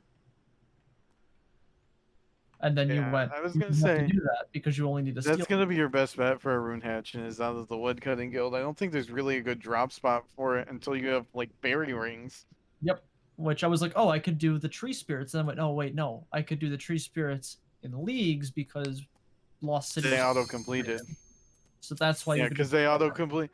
I was gonna say the only reason you could do it in league is because they auto-completed Fairy Tale Part 2. Which that actually has some pretty high requirements. Yeah, I didn't realize how high that actually was. Then I went, oh. Yeah, so then I realized that like, I can still work on it, but I've been bouncing between both games because I have them both set up as not a hardcore, but that one's a hardcore by accident. But they're both supposed to just be Iron Men. But now that I have the hardcore, now it's like, well, now let's see how far I can take it, just for the lulls. But I'm balancing between the two, so when I get to the point where it's like I cannot put up with any more prep for Wintertod right now, I'll go hop on the RS3 and do some stuff. Say I was talking with Matt because now that Clans launched yesterday, Yep. hopefully we'll be seeing Group by the end of the year. Me and Matt plan on going hard there, and we both pretty much decided the first thing we're gonna do is just rush Wintertod to 99. Realistically, not much of an option to not do that. I was gonna say you don't have to go all the way to 99. Most people just take it to like 88 for the starting supplies. That's fair.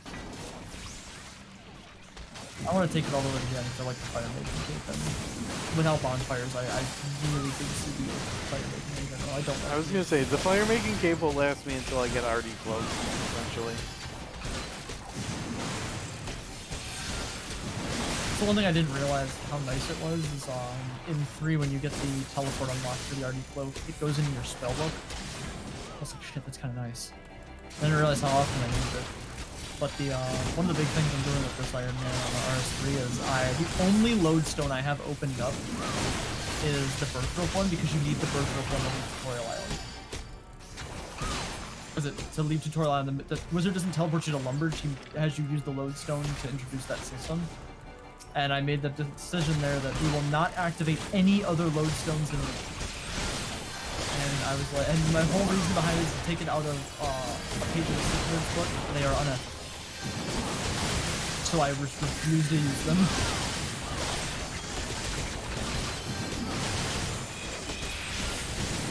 There's a lot of things that they've done teleport-wise in RS3, and they're just like, why? Yep, I'm just intentionally not using them. Like, and that's just my The own stupidest one. The stupidest one is the archaeology one that makes your teleports no longer give XP, but they don't cost runes. It's like that's most the people newest, don't use. Yeah, that's the newest, most egregious one. Well, it's But like 100% nobody in most RS3 teleports for XP anymore. Not with how easy it is to get magic XP through combat now. And you tell me I don't use runes to just troll people and tell the other now. Not that anyone does that. I was gonna say there was a whole video of someone who literally just went around during the beach event the one summer, Never. trolling people, where he essentially forced them into either accepting their teleport or they didn't get to play the game. They either just had to log off or accept the teleport, because it Wild. just kept spamming them with the interface, and they couldn't do anything until they interacted with that interface and closed it. I never experienced that personally, but that's fucked up. Yeah, that's definitely the most egregious thing they've done to teleports since Lodestone Network. So that's why it's like I just out of just the fact that I despise the system, so I just won't unlock it.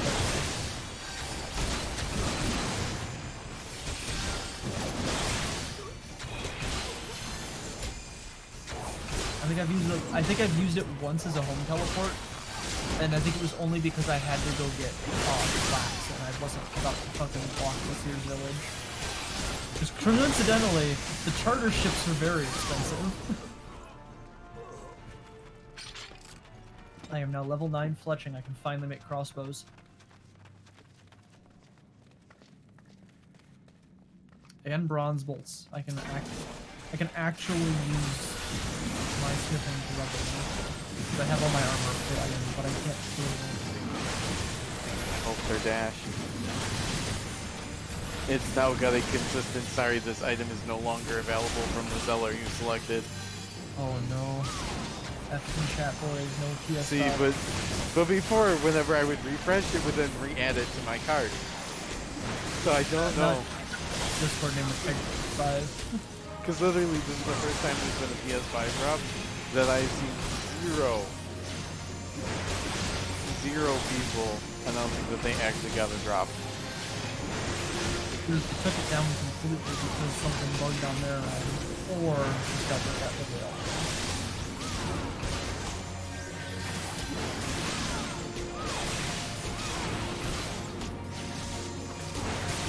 Okay, apparently it was an Indian drop. So they were shipping it to people in India. And some dude figured this out only because they swapped to an Indian address, then swapped to a US address, and it let them order it. So it was literally Amazon fucking up. India only. It was in, yeah, they were only shipping to places in India. So it was an Indian PS5 drop. But they accidentally put it on US Amazon.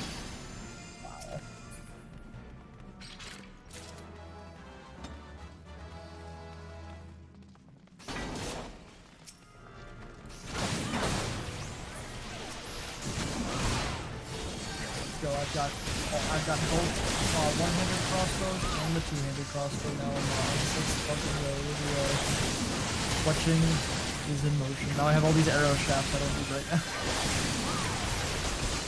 Mostly because getting bolts is a little easier at the moment. Feathers have wiped everybody's card is because people started to figure out it was an India-only PS5 drop, but they could get it shipped to a US address if they made it an Indian address, then changed it to a US address. That's why they wiped it completely off the website and out of everybody's cards before more people figured that out. It's one of those I see. I love that. India, United States, you know, same. Here I was thinking United Arab Emirates. At least they're next to each other in listing of countries. Technically. I was gonna say, I Christopher Columbus seemed to think so. True. Christopher Columbus did seem to think so. So did most of Spain. Yeah, I was gonna say, I even tried a Canadian address because my mom has some family friends of ours who live over in Niagara Falls on the Canada side. Get everything. So it wasn't just outside the US, it was specific places outside.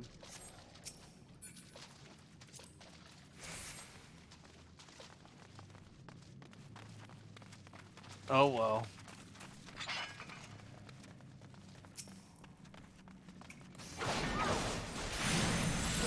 Bronze bolts that keep feathers.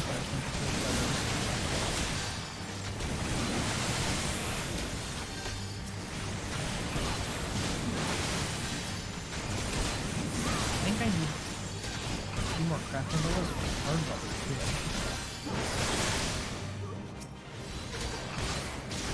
It's funny, Danny got one of the new Xboxes, so that him and Allie could play ESO together at the same time, along with their group of friends. He's telling me since everybody else is still on an Xbox One, that whenever they load into a dungeon, he loads in 5 seconds, and then he has to jump around and wait like an extra minute for everybody else to load in. I told him he needs to start emoting on people. You know how like people dab mid two-person animation? Yep. Alright, so level 20 is cutting sapphires, so I could do gem cutting, which would be really easy because I've got the Alcarid mine.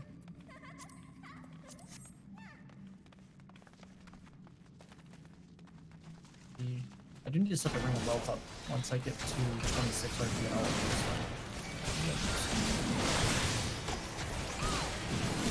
I got fucking cucked. I got cave bugs as my Slayer task. And I can't get in the Lumber Swamp yet. I have an oil lantern frame, but I don't have access to sand or seaweed yet. So I can't actually get down there, because I haven't found anywhere I can get a torch yet. And I don't really want to get blown up going down there.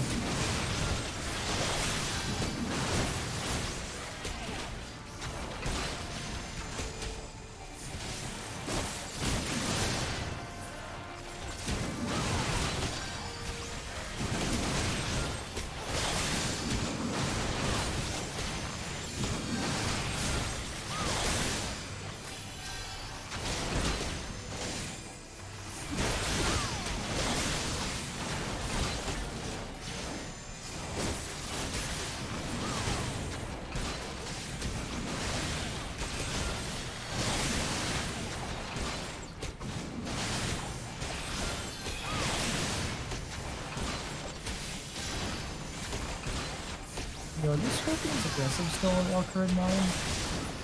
Yeah. Ours 3 Remember, anything... Yeah, anything will be aggressive to you if you're not double their combat level +1.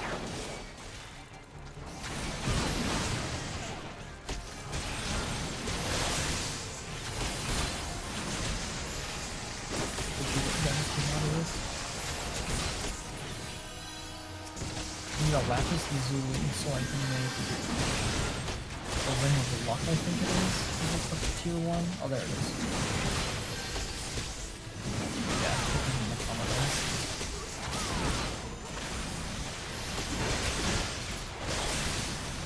I'm already level 32 mining.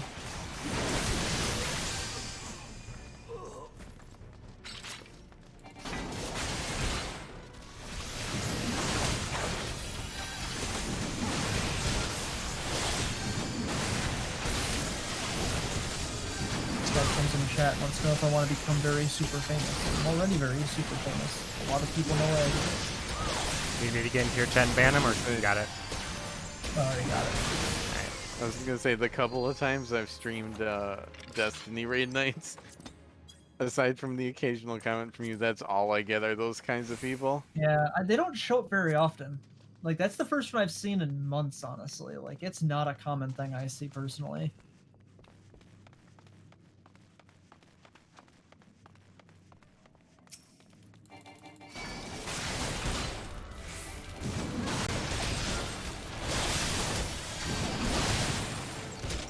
I need 4 XP to level 19 crafting.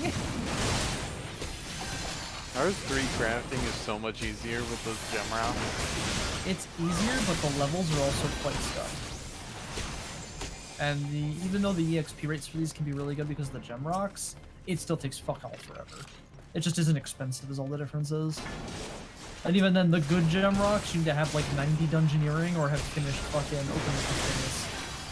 So it still takes a significant amount of time to do. The best gem rocks, if you're just looking for experience, is still just the most basic ones. Because those ones you can one-tap a gem out of. Yeah, you can get higher tier gems from the other ones, and it starts to cut out more of the sapphires, but it's still more XP and more gems per hour. Where do you get magic true roots, and what the hell are magic strings used for? Magic tree roots you get from growing your own magic tree. Oh. And when you remove it, you'll get magic tree roots. Same way you get any type of roots. What are magic strings for, though?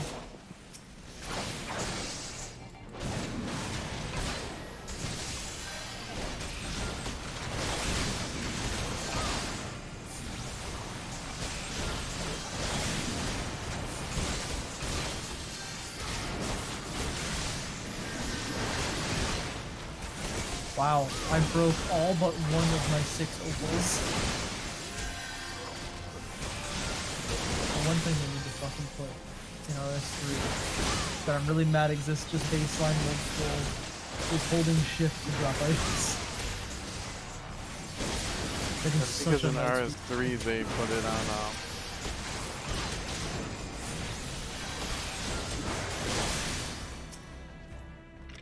Put it on what? the action bar.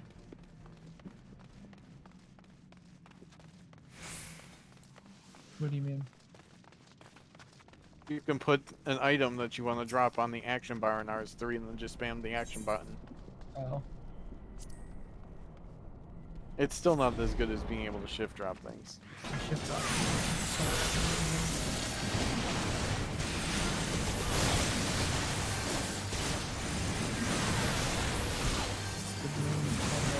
One day the ninja team like full braces with like glorious. Hold on, hope for that.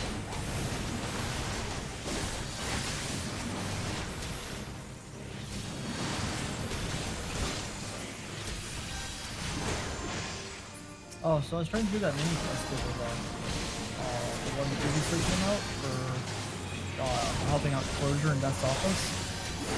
I'm standing there in the friggin' inn trying to figure out why the hell I can't find what I'm looking for. Turns out, what I was looking for couldn't be found because of a bug. That's why I couldn't see it.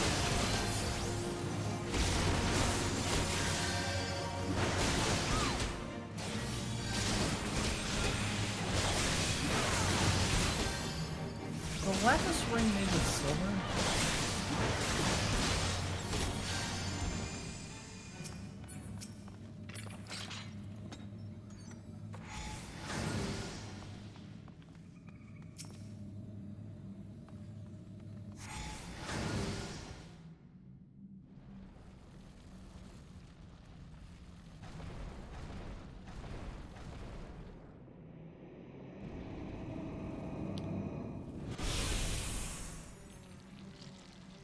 Cthulhu. Hulu? Cthulhu. Oh, Cthulhu. I thought you said Hulu. I was like, what? Ah, yes.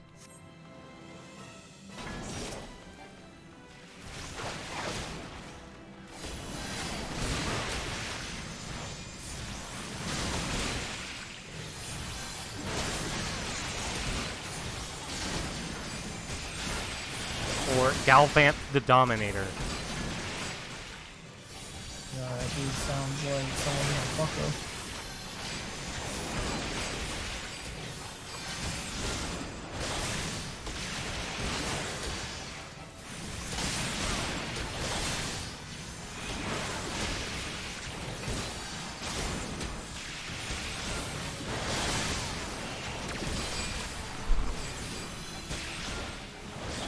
What's funny is if I want to make tier 20 ranged armor, I have to push crafting to like almost 50 so I can make studded. It gets wild to me that I gotta push the stat that far just to be able to make like very early game equipment.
Yeah, I guess for mining gems, we need to get crafting up.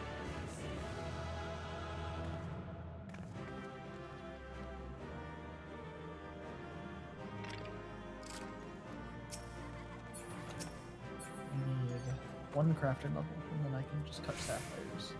No more cracked gems. I don't know if I actually need to make anything jewelry-wise with Jade, Topaz, and Opal. It has a bunch of stuff you can make with it, but I don't know if it does anything that's usable for me. Or relevant, rather.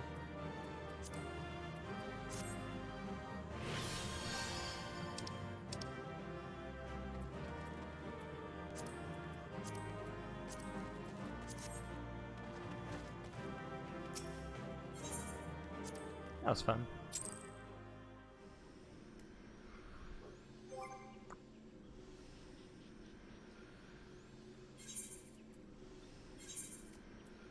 Did you complete the dongo? I did. Did you has the fun? I did has the fun. Oh boy. He's gaming. Dude, level 20 crafting opens up so much. Yeah, but I mean, getting to glories is where you really feel the pain. I mean, it's painful anyway. It's not. I like the skill, but I hate training it. Oh, I'm starting to open up Spider Silk. That'll be nice to have. That's my level 20 magic. I unlock in 3 levels. That's the one thing that's kind of scuffed about it, is you have to level it so high to make such a low tier gear.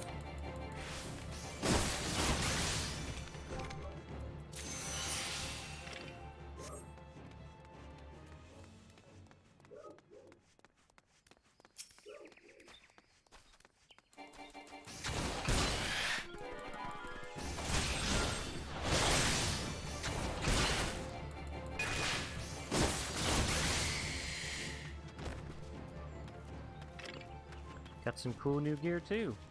Wonder how the goggles look on me. Goggles are pretty big.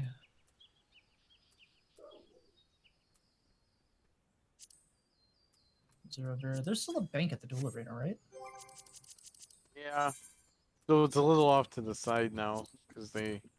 Oh no, there's still the normal one, the dual arena. That's that way I don't have to run all the way back into El Kharid. Yeah, here it is. I see it. Goggles don't look too bad, but I really need a new chest piece. Need that new chest. Just doesn't look good. Wait till you hit the 40s, then you'll start looking like a stripper. Yeah, I've never understood why, but that gear is very. What, Dragoon's gear? No, gear in general at the All of time. the It's gear. not, yeah, it's not even But like the it's not level, Dragoon specific stuff. the like level 30 to 50 gear, leveling gear out of dungeons, makes me feel rather risque. I already kind of got a glimpse of that with the hard leather harness. Oh, was that Whoa. the I mean, to be fair, you can just walk around any of the major cities and get an idea of what gear looks like in between level 40 and level 50. Because it's the most commonly worn stuff all over the game in those areas.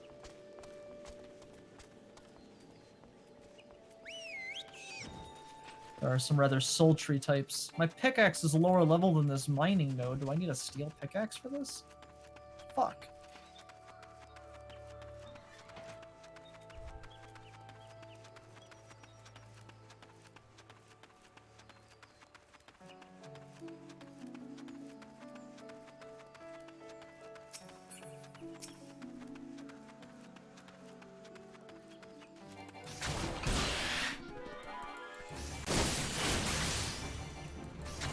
Yo, could I sell gems to the fucking guy who never has stock in Al Kharid and make money?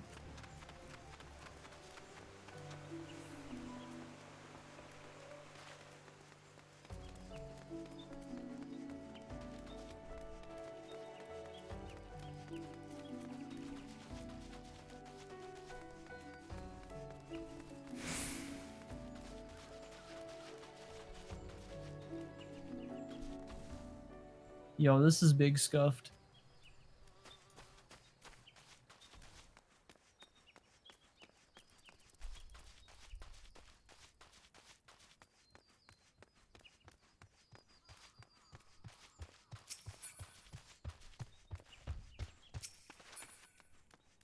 I might be able to make some coin, selling my cut sapphires to the gem cutter in Al Kharid.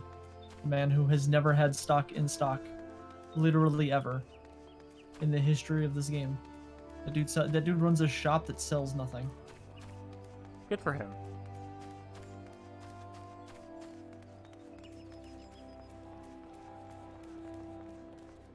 I don't know where he gets his money from. He's never been evicted. Never closed down. But he sells literally nothing.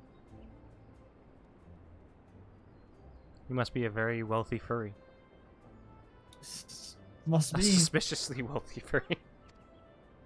He's very suspiciously wealthy, that's for sure.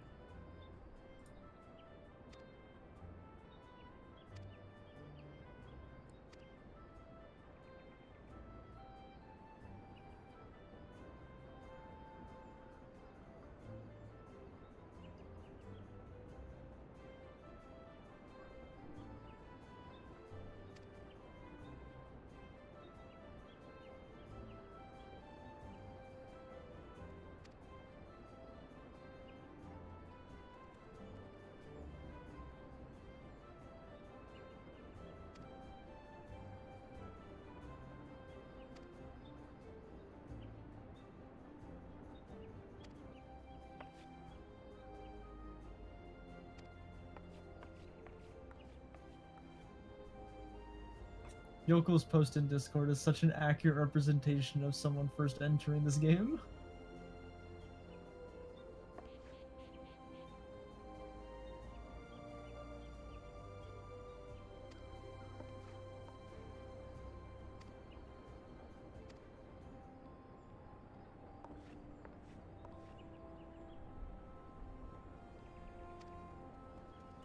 I still love that India only PS5.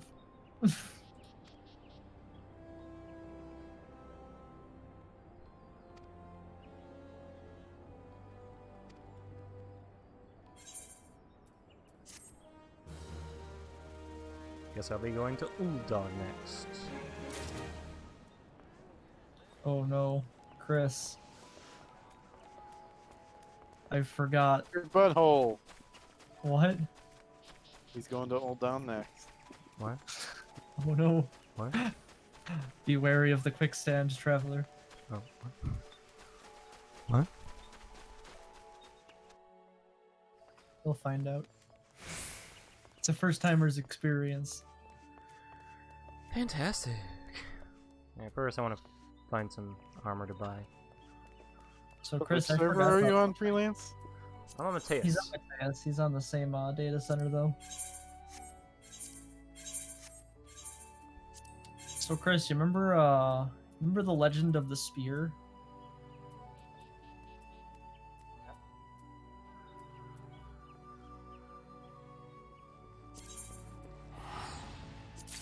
Chris.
So I got a whisper, guys. At 7:30 from an account that already is no longer active. Huh. Yeah.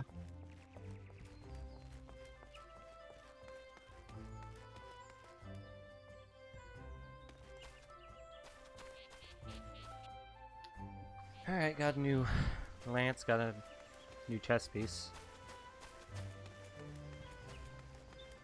I look a little better.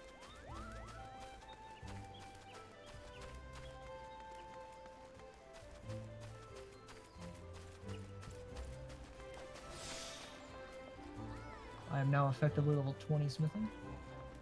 I made bronze nails.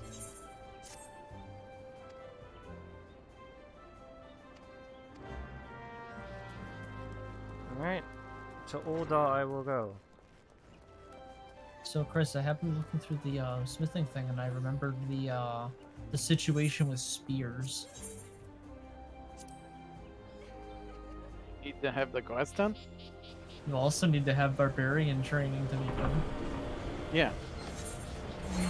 but you need one to do the quest. Which quest?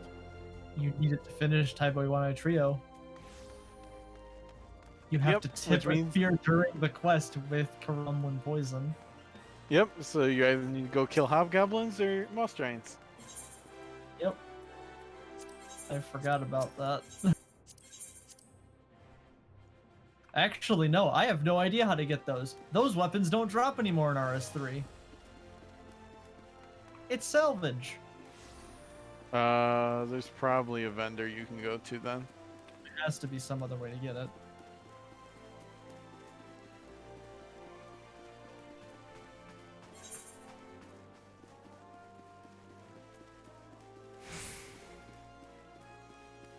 I need to go get iron and coal mined because I need to make a steel pickaxe, a steel mattock, and a steel hatchet now.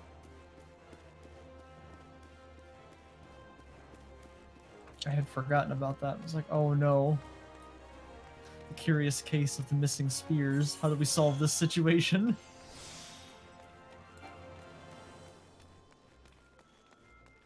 Granted, that is part of the fun of playing an Iron Man, is that challenge of, okay, now I have to figure out how to fucking get this item that I don't know how to get now, because I can't just go buy one.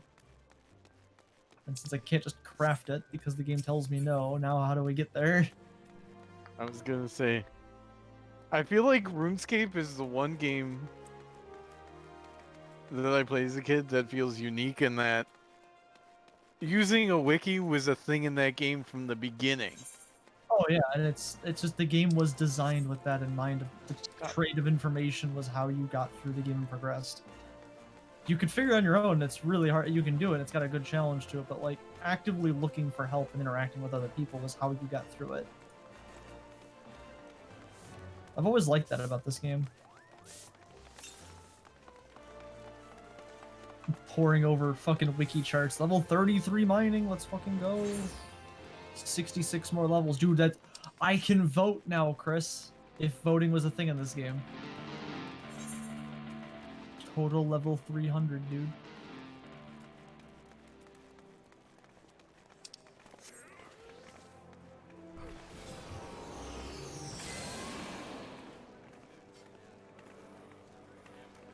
Why the hell was my friend's chat turned off?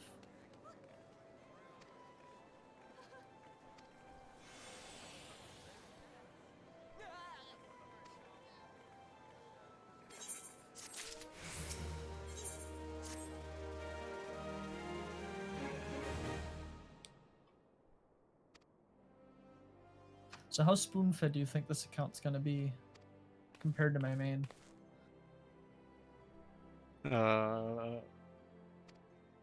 Not spoon until you lose your hardcore status.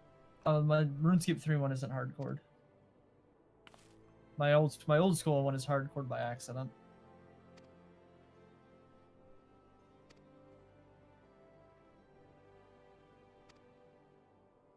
Giants have seized control. Yeah, they do that. Hecaton shares. Oh, it's not Halatali. That's later. No, Halatali is the next one. No, Copperbell Mines is the next one. Copperbell Mines is the second one. Well, we're discussing No, miners. that's the third one. You do Sestasha, then you do Tamtara Deepcroft, and then you do Copperbell Mines. Halatali was after Copperbell Mines.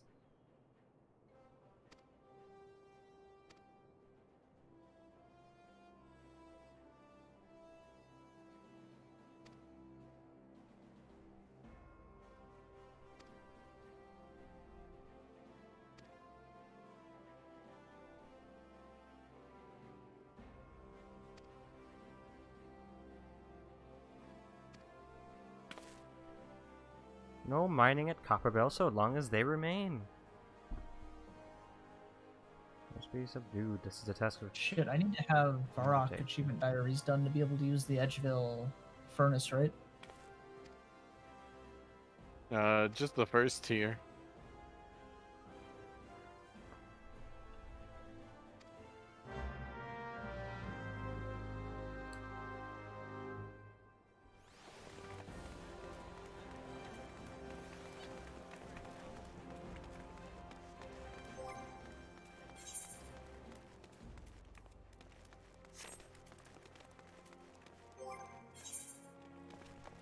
I gotta say, it is really, really neat to go back through the game like this, fresh, not knowing all the changes they've done. like understanding that they've made changes to the game, but not realize like, oh, there's a thing here that I didn't know was here now. That's actually pretty cool.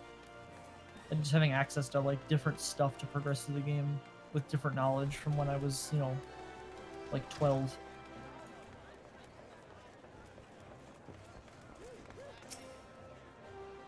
These coal rocks in Barbarian Village is actually like super useful now.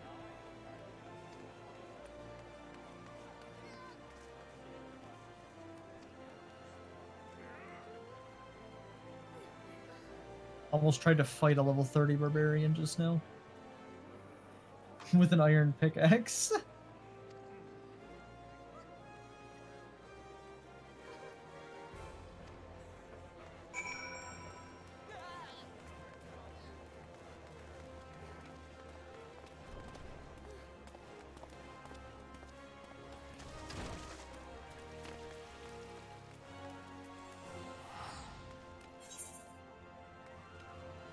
Oh, steel is only 1 iron and 1 coal now.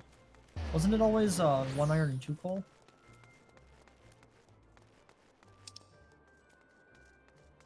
Remember having to make a shitload of them in Falador when construction came out because I needed them for a bunch of shit making like the workshop and stuff.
Game's yelling at me because my pickaxe is a lower level than the mining node I'm mining at.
Oh my god, dude, there's a fucking bear just in the barbarian village right now.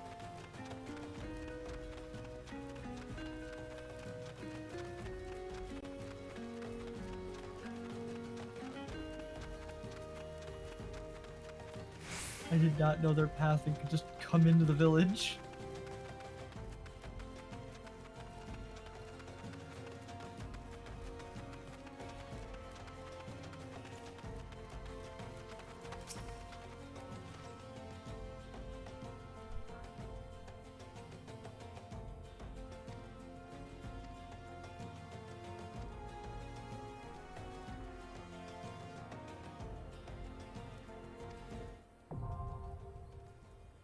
Copper Bell Mines now accessible. Cooper Bull Bones?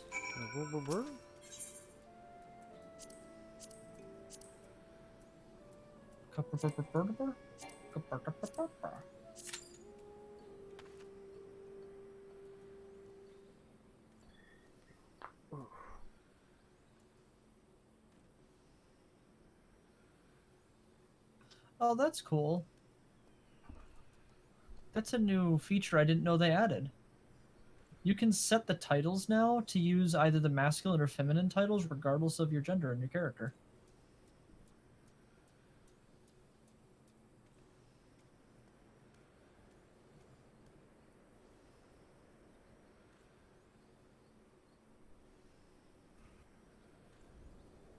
Sweet. So I can use the Iron Man title without having to use the Iron Woman title. Those things, like, I like that they have the Iron Woman option for that, but the mode's called Iron Man mode. And it's called that just non-denominationally.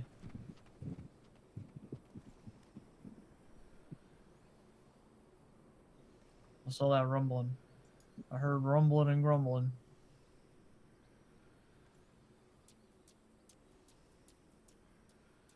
Who did that?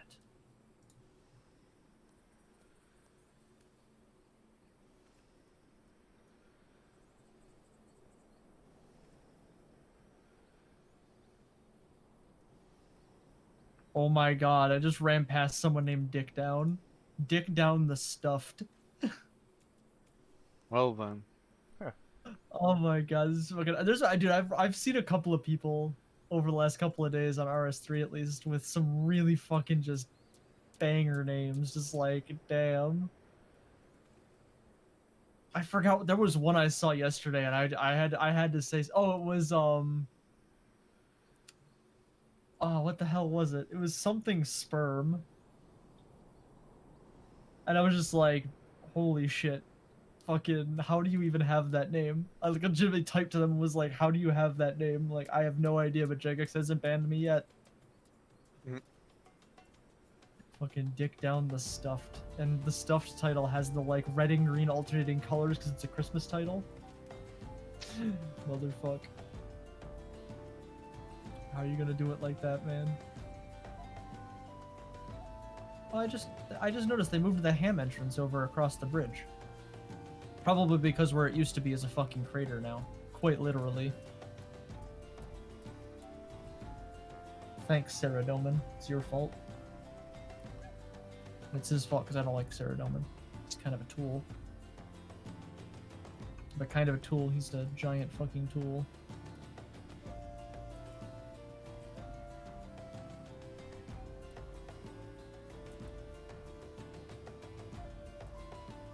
There's a rest emote where you pull out a fucking tablet and play around on it.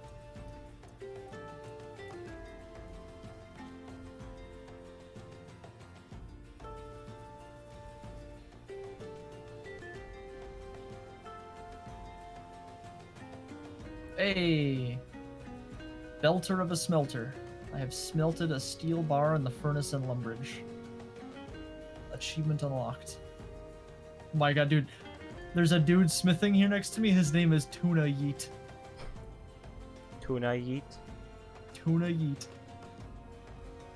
We've got Wansum the Brave. Maybe he want us some Wang. Dude, I'm excited for Shadow Warrior 3. This game's gonna be sick.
I have to level up my melee stats to 20 so I can actually carry around the steel equipment.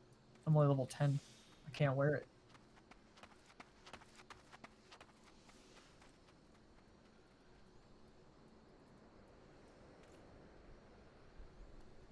Yo, Chris, how scuffed is this? Bruh. Mod Sean made a mistake. What happened? He put out a tweet that says, for every like this tweet gets, I will pickpocket 125 buyers. And he was closing it off at midnight GMT. How bad is it? 1,007 likes in that amount of time, which is 125,875 successful pickpockets. He Yo, just goes, I'm calling it here, see you next year. Is he pickpocketing for Khadgar? Bruh. This is worse. The players do not have a high pickpocket rate at 99 with the cape on. Yeah, I was gonna say they sound like they're pretty rough. But no, what's scuffed is I'm playing RS3, wearing a World of Warcraft t-shirt, sitting in a World of Warcraft chair, and behind me is the Swampletics movie poster display on the wall. You got one of the displays? I did get that. I was like, I had to get it because it was like Swampletics is really what brought me back to RuneScape. I probably would have left this game alone had you not shown me Swamp Man. Swamp Man good. I found Swamp Man because of Caveman. Yeah, I would have never given Old School a shot, and I would have never gotten back into RS3 had it not been for Swamp Man. So it's like I kind of have to get this. So I got it. That it looks really fucking cool. Like it's super nice. It does. If I knew I was actually gonna hang it up, I would have bought one. But chances of me actually hanging it up somewhere is slim to none. Yeah, it was like I want to get this and hang this up. Well, didn't get the Amazon drop because it was a troll drop for us. But I still have a chance with Newegg.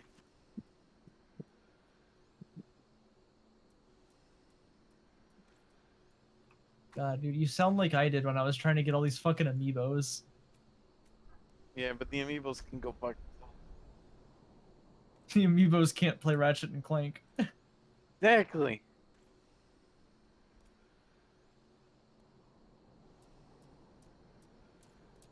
Man, this new scout rifle is fucking dope. It feels so good. The Vision of Confluence, the one from the raid. Oh, the raid one? Yeah, I got the one from I got the one from the Nightfall, but I wasn't flattered with it. I'm not a huge fan of the Amalan. The reason Hung Jury had so much hype is because it was a really good scout in Destiny 1. Because scouts were good in Destiny 1. The problem with scouts is Destiny 2, the guy who started as the sandbox designer for the guns, obviously he did not last long, and there's a reason special ammo came back. Because he was the guy who designed the double primary times. The way they designed scouts, and that's one of the lasting effects as the philosophy behind scouts, is they sacrifice damage for having longer range. But the only activities where you actually get a benefit out of that range are very niche uses in raids and Grandmaster level Nightfalls. There is nowhere else where that extra range is really a benefit. So, I mean, there are times people use scouts because some of them just feel real good. But 9 times out of 10, their time to kill is so much slower than just putting on an auto rifle. Because you're still within range for the auto rifle and it'll kill them faster. Oh yeah, that's 100% true. I love scout rifles, but I won't even try to argue that's not the case, because it absolutely is the case. And it's sad. That's something people have been touting since the game came out. Literally, Curse of Osiris is when they killed the scout rifle meta. Because when it was double primary scout, there was one scout rifle that fucking dunked on people.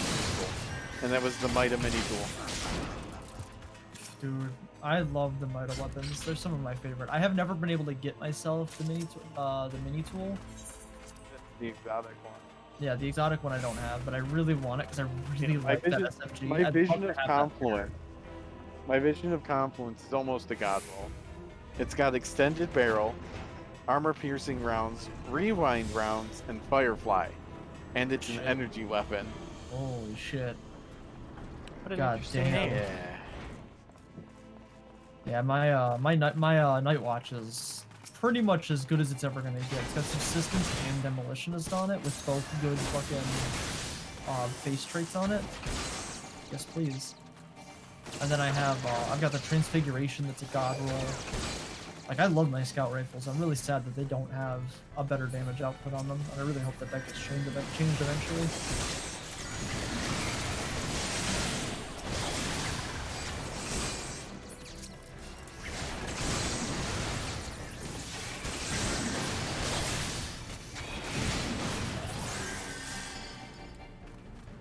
Oh shit, dude. Cave bugs are in the Birthrope Slayer cave.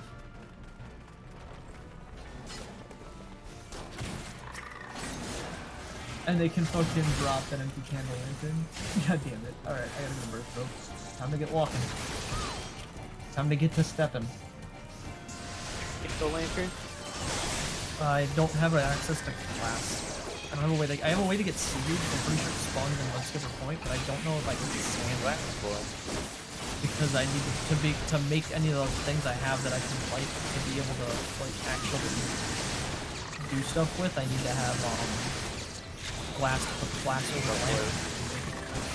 Lunch, use a candle or a torch. Because the only way to get a candle outside of a cave bug drop is to walk over to the cafe. And I don't think there's anywhere that sells a torch outside of...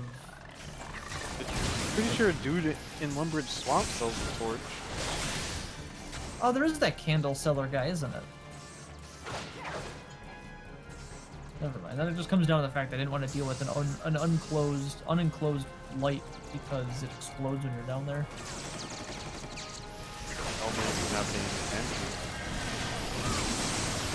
Have you forgotten who's in your Discord call? Pretty sure the candle lantern is still top too. It sounds like it. I think you need the bullseye lantern to like guarantee it won't ever pop. I thought it was always the I thought it was as long as it was an enclosed one, it wouldn't or it was always like a bare candle and torch that would always blow up on me.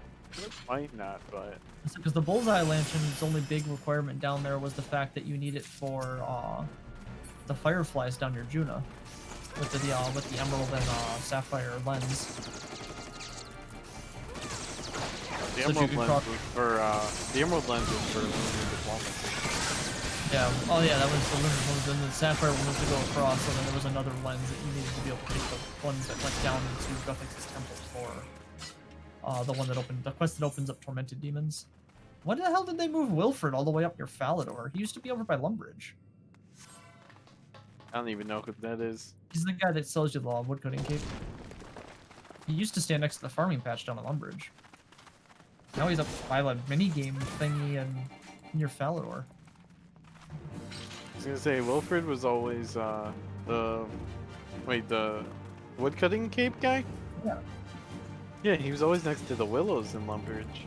Yeah, he's up near the minigame bonanza thing near the north of Falador. I think this is the Slayer cave?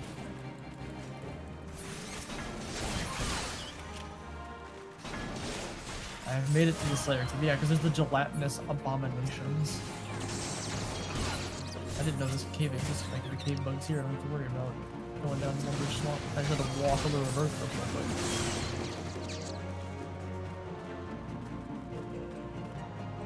Slaughter cave bugs.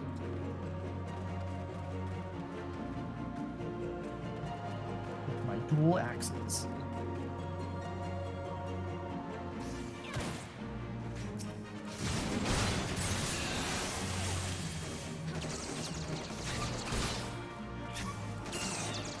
I think I may have disconnected the reconnector just now. What?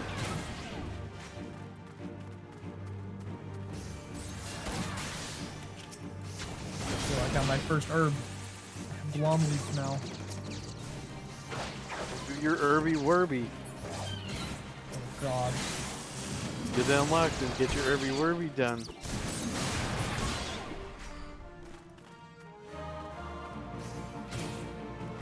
handle.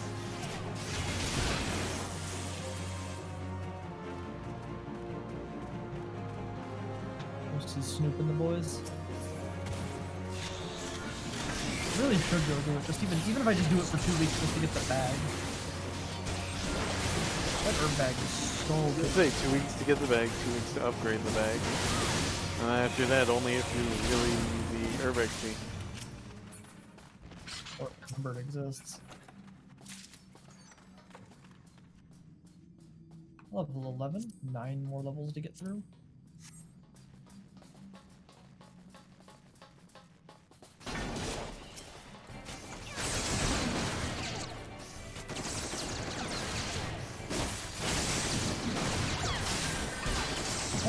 There's a rock here. These bugs are spawning in. But you can't actually walk on the rock. The cave bug is under the rock. And when you kill it, it drops an item, it pops up on top of the rock, and you take it off the top of the rock.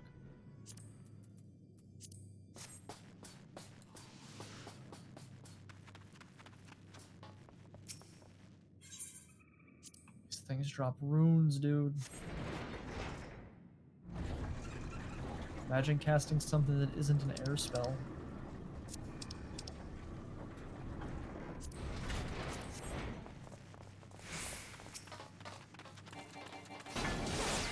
Yo, level 10 Slayer, let's fucking go. Dude, I now have the Slayer level required for Desert Treasure.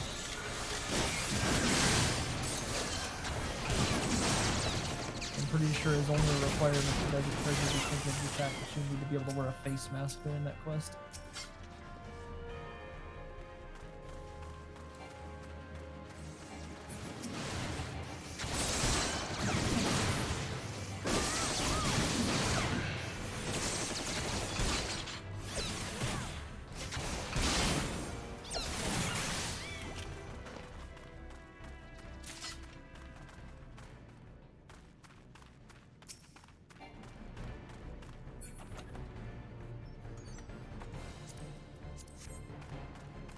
I need 7 more combat levels and I can go see Annika in Edgeville.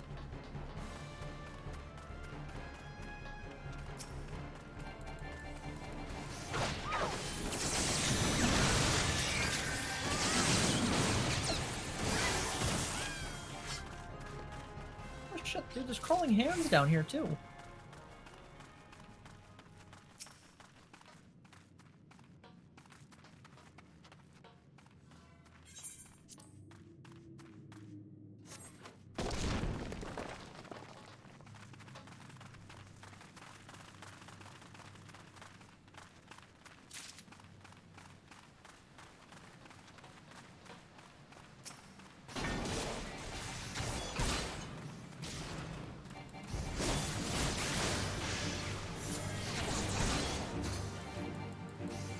I now have 2 candles.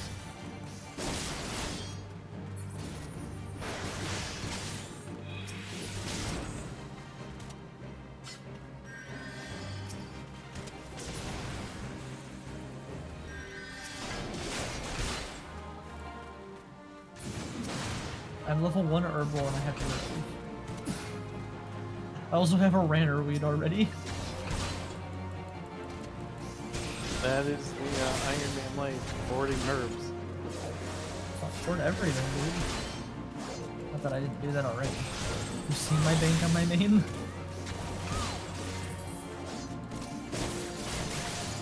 I cleaned it out once and made 40 mil.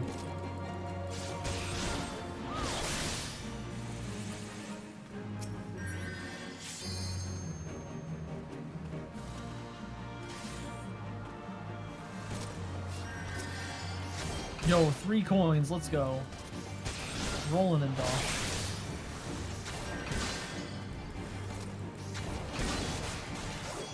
Yo, imagine finishing 8 tasks in a row and gaining 0 points.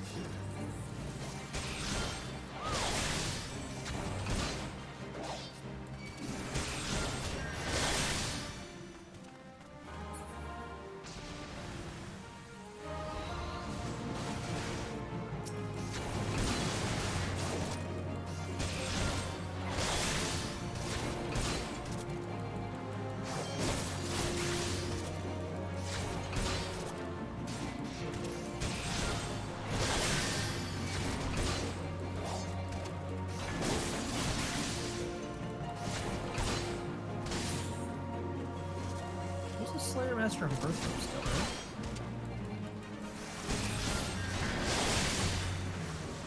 It's near the yeah. sawmill. Southern edge.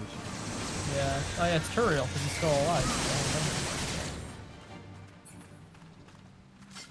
Turiel, you're alive. Why wouldn't I be? Why wouldn't I be? Look over there.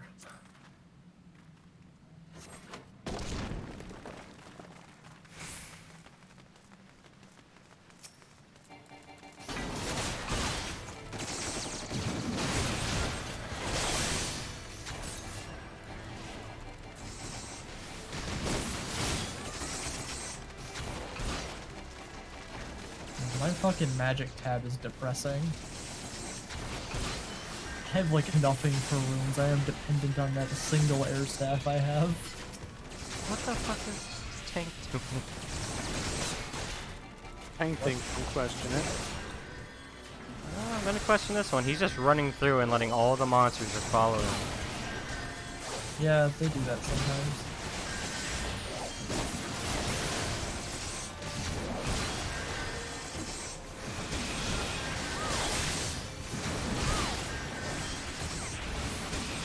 Why is Turiel so shifty? He writes down your assignment on a piece of paper and hands it to you because he doesn't want everybody overhearing it. And then it's go kill 17 trolls. Oh, okay. That troll cave is around here somewhere, right? Free. Yeah, it's north of the. Yeah, I found it. That's a big boy. Yeah, thick lad. I was about to be like, he assigned you trolls? What the fuck? And I remembered you're playing RS3. Yeah. There's the like Trolls level 1 are- trolls you can slaughter over here. Yeah, trolls are the best up to level 40. Yo, fucking first kill Bladestorm cape. Let's take that fucking cape upgrade. Holy shit. Right, we are no longer in regular highwayman cape mode anymore. We have advanced.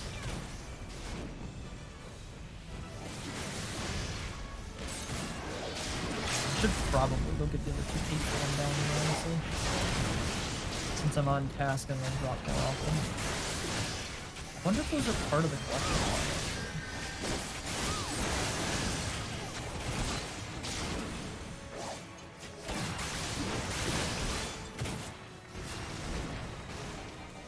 It's not part of the Guardian Misthalin, so I'd imagine maybe not.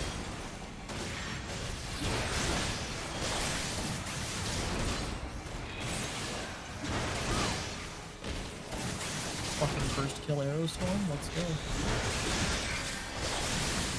Got an onion? Are you gonna eat that for anything?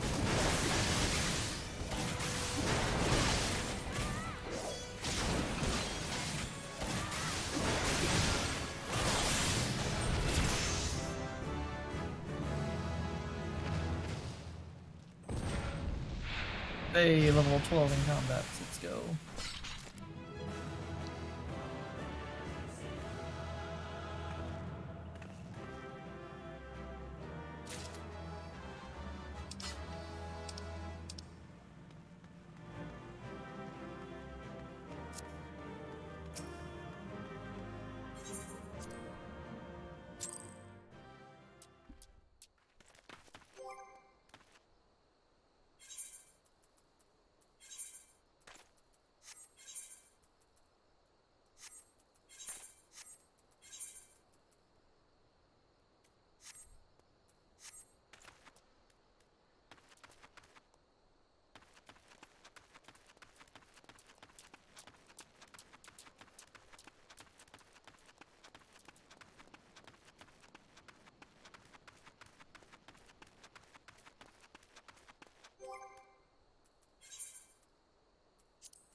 You know what I'm not used to? Push to talk. Have you been talking this entire time? Yeah. Except you two I've been talking to you two, and you two can't hear me. It is kind of hard to have a conversation if you can't hear the other person. It just ends up being very one-sided.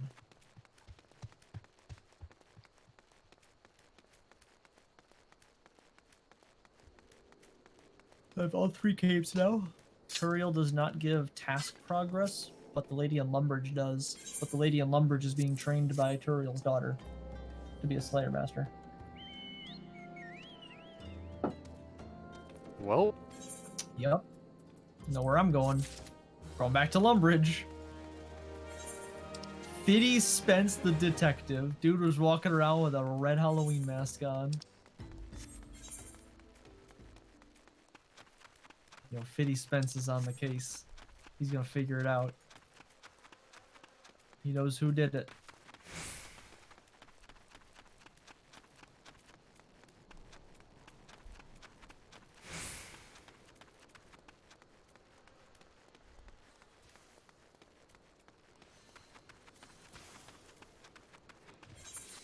The real strength for life 369.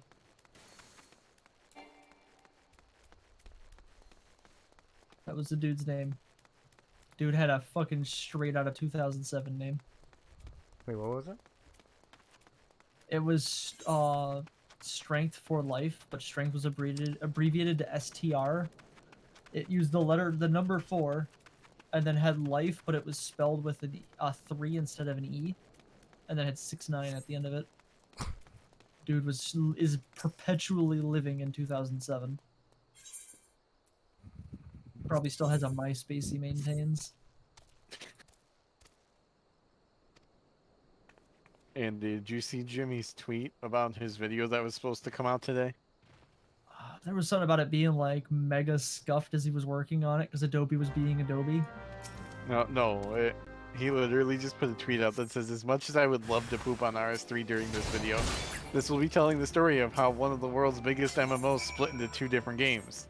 Out hopefully tomorrow. I may have went a little too wild in my ad about gamer balls and had to change some stuff." Yeah, it sounds like a Jimmy video. I was gonna say, sounds very much like Jimmy.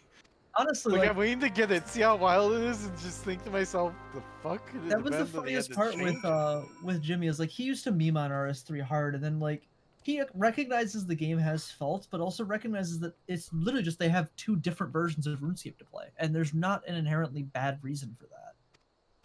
Yeah, I was gonna say, the majority of streamers, of the old school streamers, have checked out RS3 during this time. Some of them have played a bunch of it.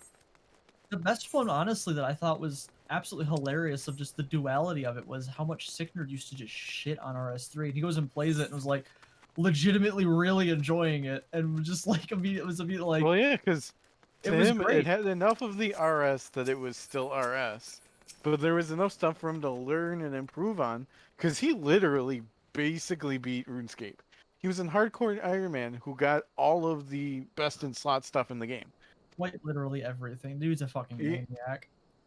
I was gonna say he didn't go to, you know, Curtis's level of completion, Curtis is beyond maniac. He's actually crazy. I mean, he's literally farming out pets now. There is literally something mentally wrong with him, and it is sad. He's farming out pets in the clue scrolls. That dude just hates himself and has a really weird way of like showing that he despises himself. He is self-flagellating. I think it's because he's hit the point where he basically is doing stuff for the completionist because he finds that enjoyable. But the process to get there is the way all of us used to play RuneScape back in the day. True. When you were working on the shitty things you didn't enjoy to get to whatever the goal is that you wanted to get done, we'd all just hop in Skype and shoot the shit. True. God. And then I'd convince you guys to go to Bandos with me, where you would inherently get me killed, and Austin would almost lose the gear he lent me. I mean, to be fair, was your idea to go to Bandos? You're the one who was too impatient and shot Bandos before Matt could tank him. You know, this motherfucker needed to die. I had a thirst for blood, and it needed to happen. All your thirst did was get him mad at you. Yup, that's all it did. I had a Tully out. I was fine.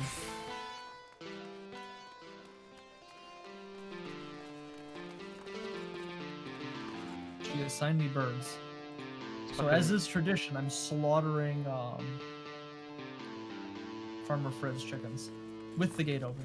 Fucking Lalafell riffing on his guitar in the bushes. Yeah, they added the new patch this week. Added electric Okay, guitars. I was wondering why it's like, huh, people seem to be it using a added lot less harps. Yeah, they added electric guitars. Gotta get them potato jams. Yeah, Bard instruments have the new jams now. It's pretty dope. It makes me want to level Bard now. Level 20 Constitution. And I have 20 hit points.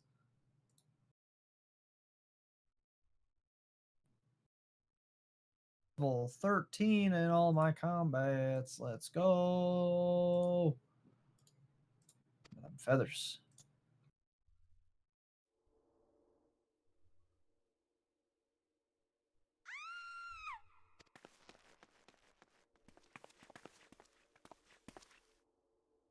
Level 12 Slayer. Making progress.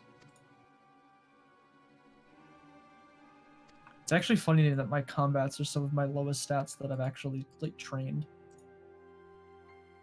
I've been more focused on the skilling because there's just a lot of fun stuff to do with skilling now.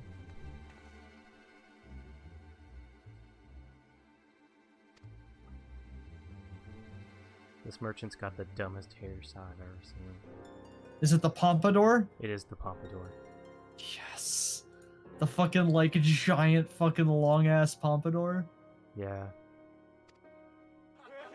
With an undercut. Best... Yep, it was the best stupid hairstyle they've ever had in the game. So good. And the best part was it got added right around the time Space Dandy started up on Adult Swim. I don't think there was any correlation between it, but it was just really funny because every time I saw it, all I could think of was fucking Space Dandy. Got me 160 more feathers out of them chickens. Good Slayer task.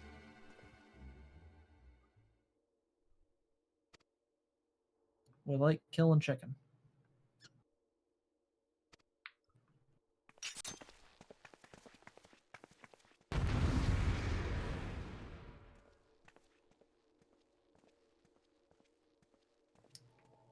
Samuel LeBeau. I wonder if this is supposed to be a Shia LaBeouf reference.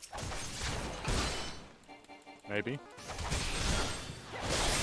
Alright, I gotta bounce for a bit. I'll be back later.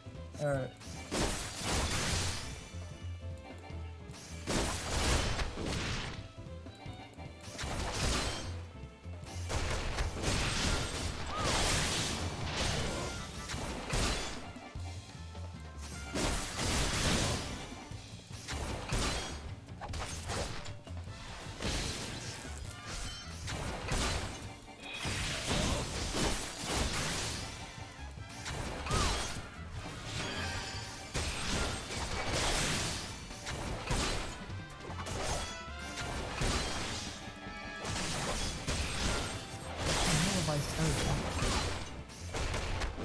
There's this dancing shaman guy who wants me to go kill 10 rats and come back and talk to him.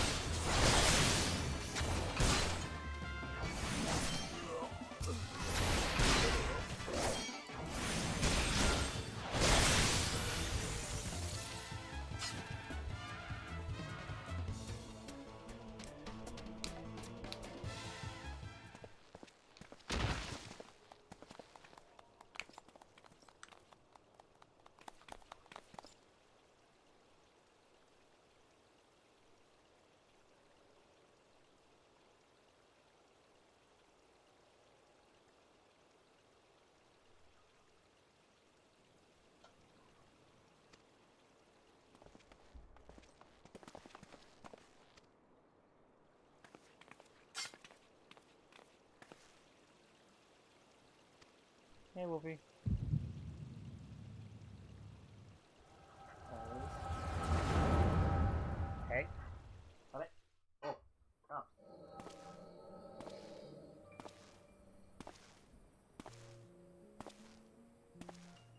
I think that's 10.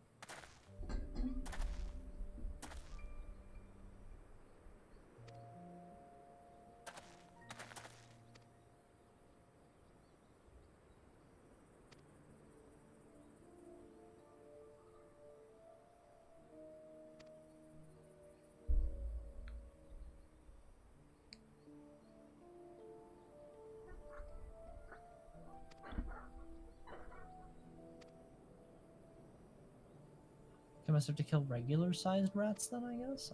I killed little rats and it didn't give me credit, so...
Dude, I just crit for 69. Nice. How's your gaming going? Not good. Just had a little cutscene. Nice. I'm slaughtering cows. I was told to. I have to kill 16 cows for my Slayer task.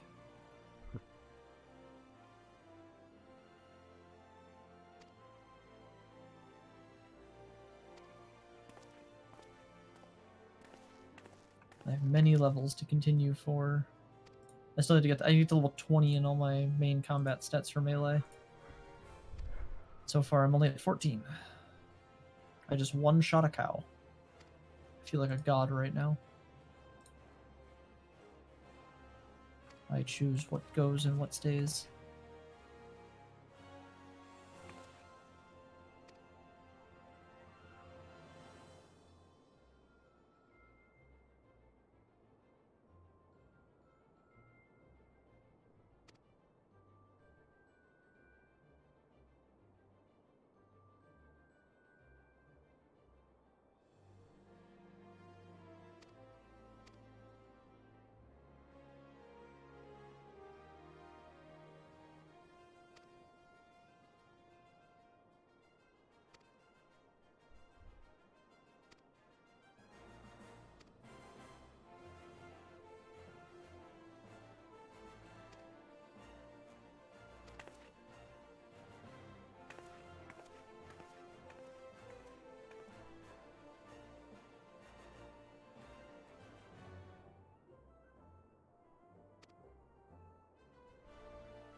Prince, you know what's weird to me? What? There are people who only go to watch streams to not hear any of the game sounds and just hear music.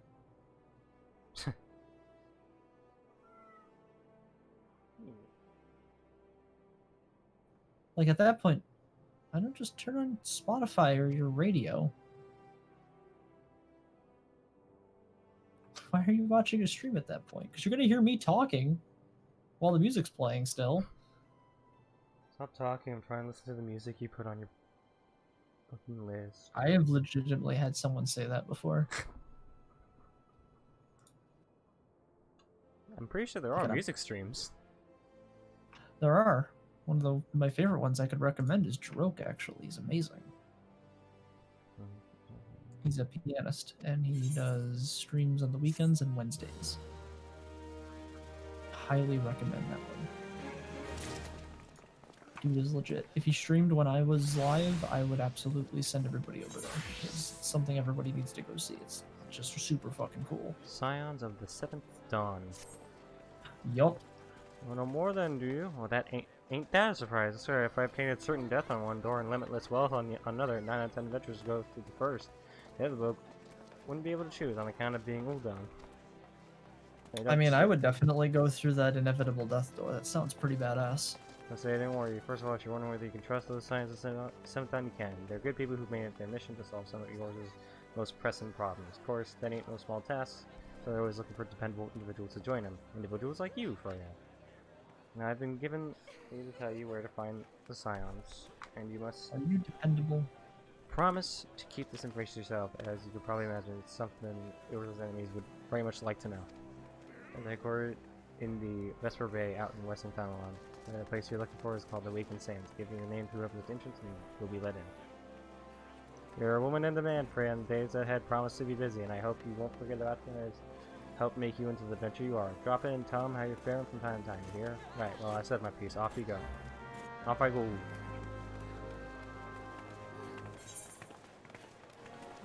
Yo, I think I can make the fungus gear.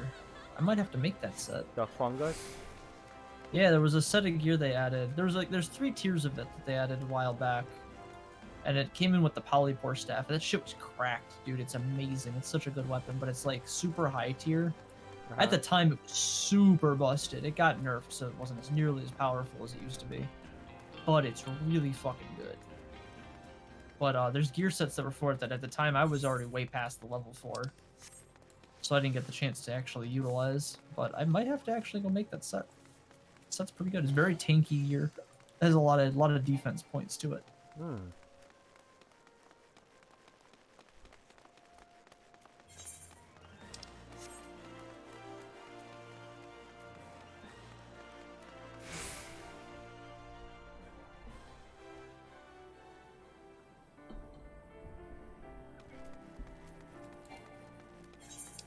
Yeah, I can make the whole fungal set now.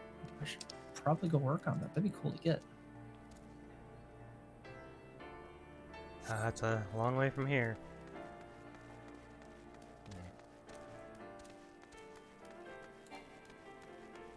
Oh shit, it's a level 25 set. I got another housing quest, by the way, for the goblet Yeah, or whatever. there's a housing district in all 3 of the major cities. Yeah, I assume so. Still can't be let in. Yeah, like I said, I think if you haven't activated your actual subscription, I don't think it'll let you into the area for it. No, not even the free trial? No. Free trials, I don't think you can use the That housing area. That comes with the complete edition? The free trial is just a free trial. Oh no, but they gave me a 30-day of subscription with the complete edition. Do you have it active? Should be. I would double check your account status on the Mog Station just to make sure. How do I check that? That's on the website. Oh. I'll send you a link to it, hang on. Why is there a bunch of fucking snakes over here? I'm sick of these motherfucking snakes in this motherfucking land.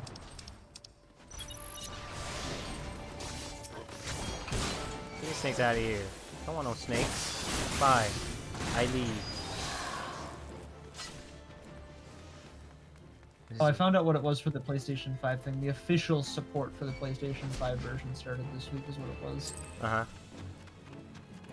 You could play it prior to that, but it was basically beta testing it. I wonder if it includes better frame rate on the 4K version.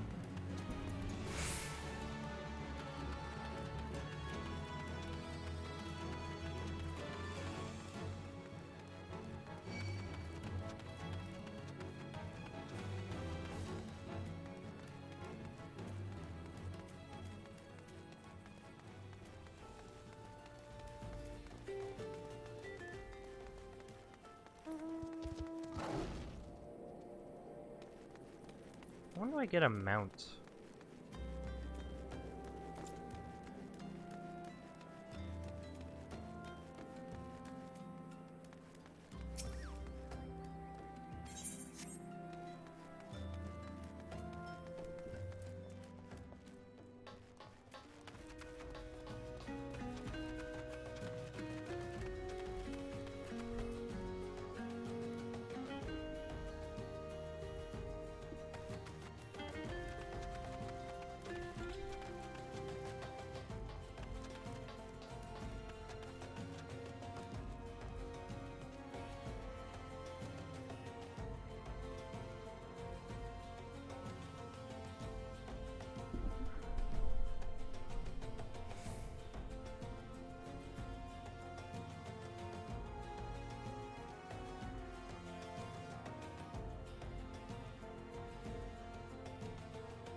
Where do I check to see if I have a suspicion?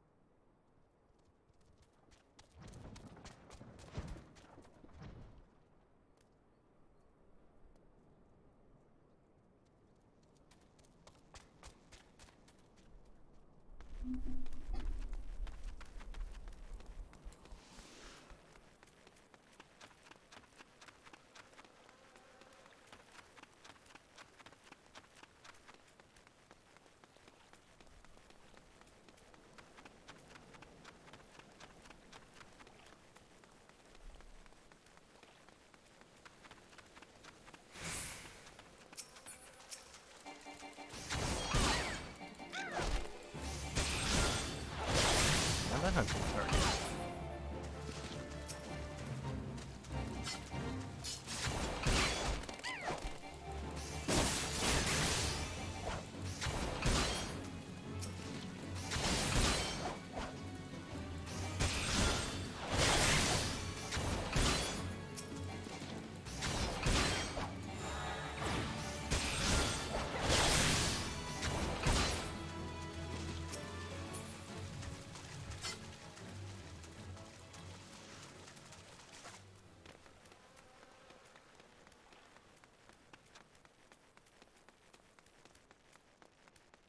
Should be ending this soon, dinner will be happening.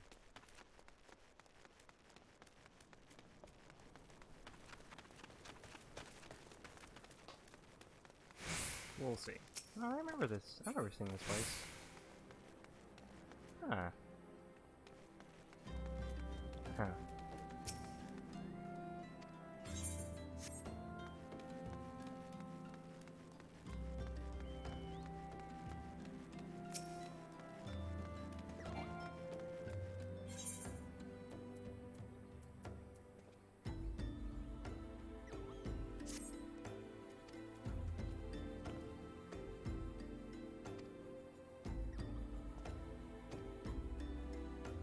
Going into the fungus cave.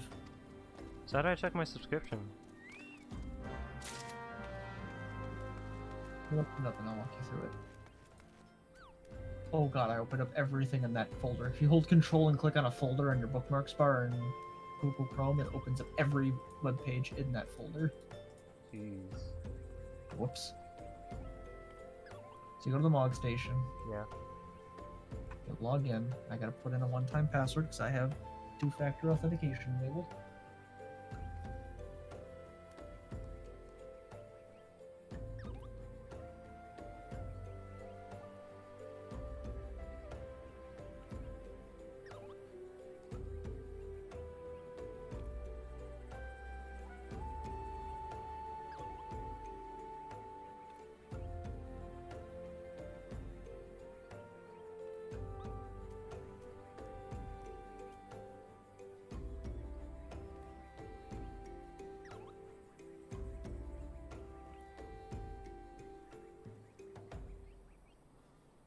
Oh, there we go. Okay.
Bid you welcome to the Waking Sands, headquarters of the Science of the Seventh Dawn. My name is Satar, and I look forward to assisting you during your time with us.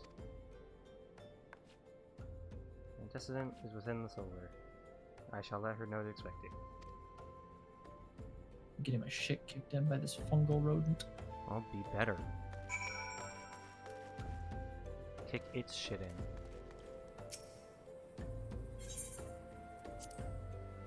I think it's because I'm not using what it's weak to. I'm also standing next to a poisonous plant, which seems to be not good for my health.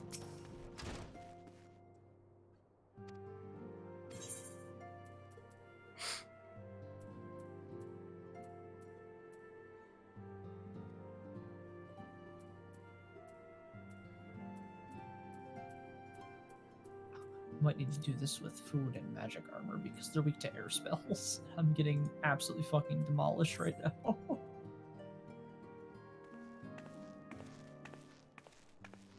So you're the adventurer of whom I've heard so much. Some of these faces are familiar. Well met, friend. My name is Minthelia, Isises? and I lead the Scions of the Seventh Dawn. I think that's Ishtola over there. Around me are familiar faces. I hear a lot about Ishtola and how people want to peg her. What? What? What? What? Putting that shit on my fucking I have awaited Christian your Minecraft coming. server one more fucking time. You're not even playing Minecraft.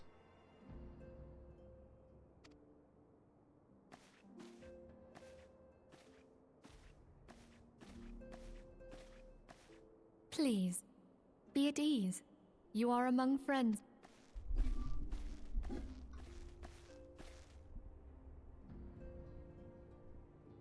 No doubt you are ripe to burst with questions. But have patience. All will be revealed in time. First, let me begin by telling you who we are. Okay, I and was gonna what do we this to get my melee stats up, but fighting We these are the things with melee scions of is the Seventh Dawn, not an ideal. order that transcends political I'm boundaries. gonna do magic. Our Magic's single not gonna get my objective melee is the stuff up, preservation obviously, of but the I want this future armor of set. Eorzea. Among our gravest concerns Watch, I get are it. the It looks like godlike complete beings fucking known garbage. as the Like, Primals. yeah, we're Their not using that existence is here. a bane upon Eorzea. Nay, the world at large, and we have striven to find a lasting solution to the threat they pose. Our order is home to a number of individuals who, like you, possess a rare and special talent. This talent takes various forms, but one holds particular interest for us. Tell me, have you ever experienced a sudden, inexplicable loss of consciousness? This is going way better Have you using ever magic. had the sensation of being pulled away from reality? I'm actually dealing Felt as damage though to it. you were hovering in space, a mind without a body? All these things are the manifestations of your talent. Yours is the power to transcend the boundaries of the soul, a power known as the Echo.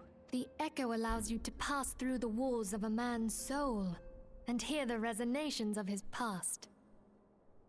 You will, for another blessing, the Echo will enable you to know a man's mind even if you cannot comprehend his words. In short, the Echo is a truly extraordinary power, and this power is strong within you. It is only a shame that we cannot use it whensoever we choose. That's right. I too possess the Echo. With that established, let us return to the subject of the Primals. So long as they exist, the realm cannot take so much as a single step towards true peace. Measures must be taken. Measures which transcend boundaries, be they of faction, race, language, or creed. And to do so, the Scions require the aid of those with our talent. Make no mistake, the Echo will be instrumental So I got in one dealing with the fungal primal flake as a threat. drop. Without it, we To cannot make hope the to save helmet, the realm. you need 300 I know not what it flakes. is you desire for yourself, To nor make the what it shirt, was you need that first brought 2,500 you to flakes, and to Eorzea. make the legs, you need 1,000 flakes. But I firmly believe that the power we possess was given to us for a purpose. Looks like the best thing that drops them is the fungal mages, and they're level 81. Why else would the gods entrust man with a gift so extraordinary, if not to have him Good use lord, it? those things are And just so I destroying me. implore you, lend us your power.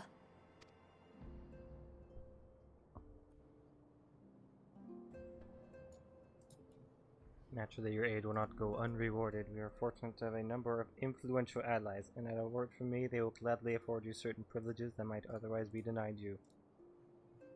For instance, we get a 25% discount at the local McDonald's.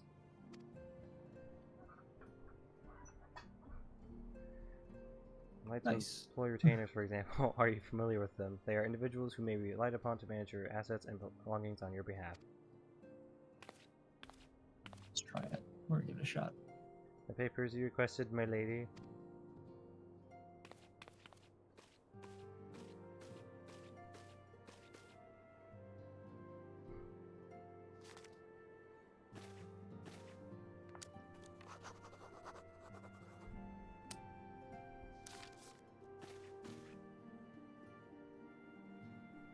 Thank you, Tataru. The pleasure is mine, my lady. May I have a welcome yet? I have taken the liberty of adding your name to the retainer's registry. As of now, you are entitled to employ the services of a retainer. You need to consult a retainer vocate regarding the particulars of this arrangement, but believe me when I say that retainers will prove invaluable to you in your adventuring endeavors.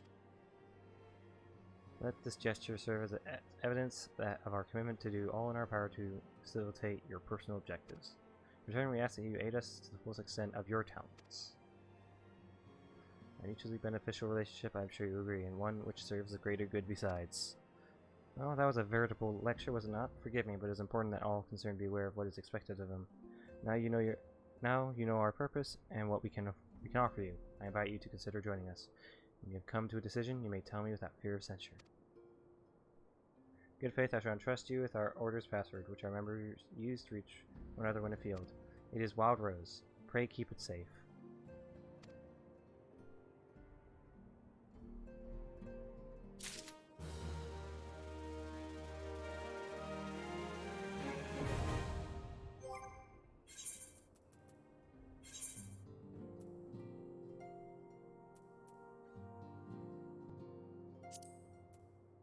So then I'm gonna head out. I gotta get to bed soon because I gotta get up super early. 'Cause I Alright. gotta work super early. No problem.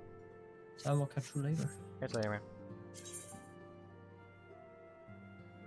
So, stealing gear or selling unwanted items on the market. They may also be sent afield on ventures. The contact of service can be drafted by Froodwood in Limsa, Parnell and Pedania, and Chichabi and Oda, Cornell and Ishgard or Kazashi and Kugane. 2 places we haven't gone to. Players may hire no more than 8 retainers at once. Okay. There's this Ishtola and Thancred. Run through the union of 2 separate entities. The first was comprised of Charlayan natives such as myself and was called the Circle of Nine. The second, made of individuals that shared a great gift, was known as the Path of the 12. The turbulence that ushered in the Seventh Emperor era taught us that only together may we stand against the evil that seeks to consume us. Hello, Thancred. It is no small feat. It requires a tremendous concentration of aether, which is why the beast tribes go to such lengths to obtain crystals. Once they manifest in physical form, their unquenchable thirst for aether will only grow stronger. They would drink the land dry and never thought to the consequences. Considering their fearsome strength, it could be well within their ability to do so. It is for this reason we must do our utmost to oppose them. Let's go Vegas Heads, our headquarters. It used to be somewhere else, you know, but then a bunch of things happened and we ended up here instead. Thank you, Ida. While there are others who possess the Echo, none are near as strong as you with the power, hence our extremely high expectations of you. Oh, thank you. Yes, I have but one objective, safeguard future monarchs.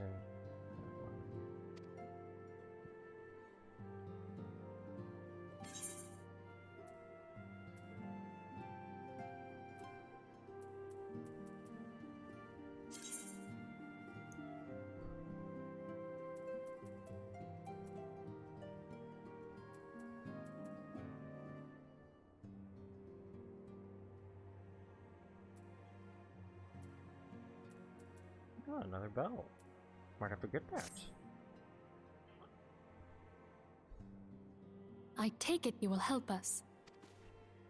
Wonderful! I knew you wouldn't let us down. Her hairstyle almost reminds me of, what's her name? Riku? From Final Fantasy X. But come, I would introduce you to your friends in the Order. No, Tell me, does the name Charlian ring any bells? Kinda. It used to be one of Eorzea's 6 city-states, and was situated in the northwest of Aldenard. The Charlians were the keepers of wisdom both old and new. Their mastery over magic and ether was unsurpassed, and even the Garleans knew to fear them. Among their number, there were a noble few who devoted their lives to safeguarding the future of Eorzea. When the realm began its descent into chaos, and their countrymen fled for the motherland, they alone chose to remain here. Those same brave souls stand before you now. The masked woman is Ida, and beside her is Popolimo. The two are charged with surveying the Twelveswood. Hello there! Welcome! I had every confidence that you would agree to help us. Shut up. Me too.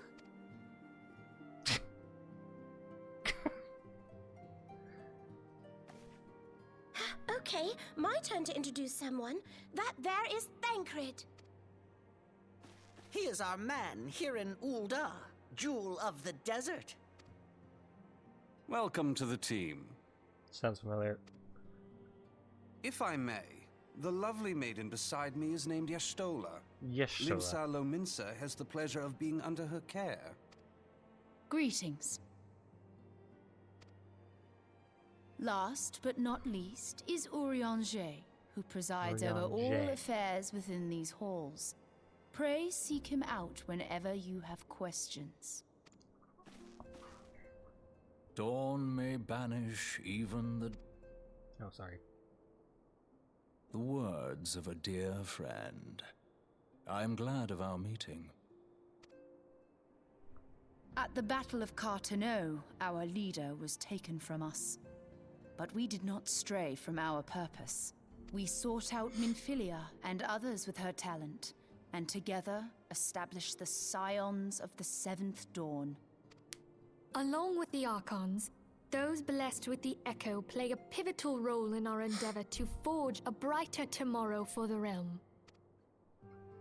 Oh, I should also introduce you to Tataru, our clerk. She ensures that everything runs smoothly. Pleased to make your acquaintance. In time, I hope you will come to think of us as family. I hate all of you. But without further ado, I would assign you your first task. Urianger, have the documents arrived from the students of Baldessian? Aye, my lady. They arrived but recently. We have received a request for aid from the Immortal Flames. Thancred, would you do the honors? It would be my pleasure. Some days ago, a crystal caravan registered to Amagina and Sons Mineral Concern was waylaid and divested of its cargo. But there is more. Within a bell of the robbery, several people were reported missing from the shantytown outside the city. At a glance, one would assume the involvement of bandits, kidnappers, and coincidence. Such crimes are hardly uncommon, and the Immortal Flames deal with their like almost every day. However, this time we have reason to believe that a primal is involved. Aye, the evidence left behind implicates the Emoja, who are known worshippers of Ifrit. If we then consider the objects that were taken, there is no room left for doubt. The crimes were committed in the name of a primal. That you may better understand the nature of our struggle with the primals, I would have you play the leading role in this investigation. You have my thanks. If there is aught you wish to know, I recommend you speak with Thancred. He is well versed in the affairs of Ulda. Ever at your service, fair lady. He seems pretty cool.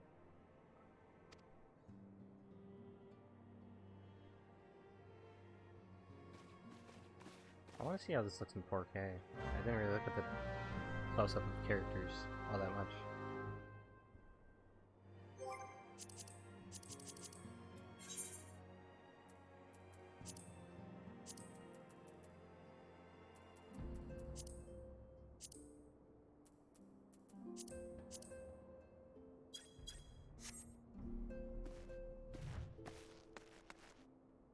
Yes, it still looks like that. Out here, what does that look like? Yep, still looks like that. Okay, doesn't matter.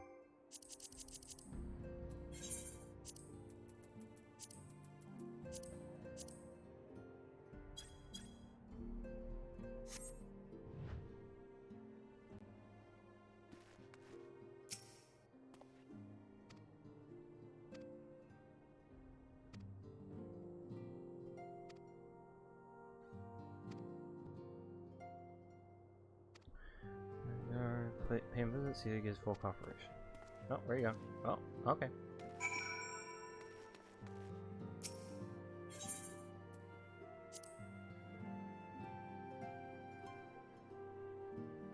I'm afraid this is probably where we'll have to stop. Story is definitely ramping up. Some interesting things are happening. Hey Specs, I'm just about to finish up.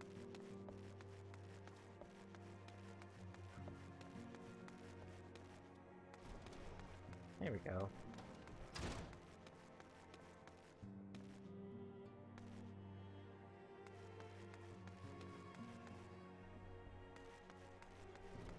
Alright. Time to call it here, I'm afraid.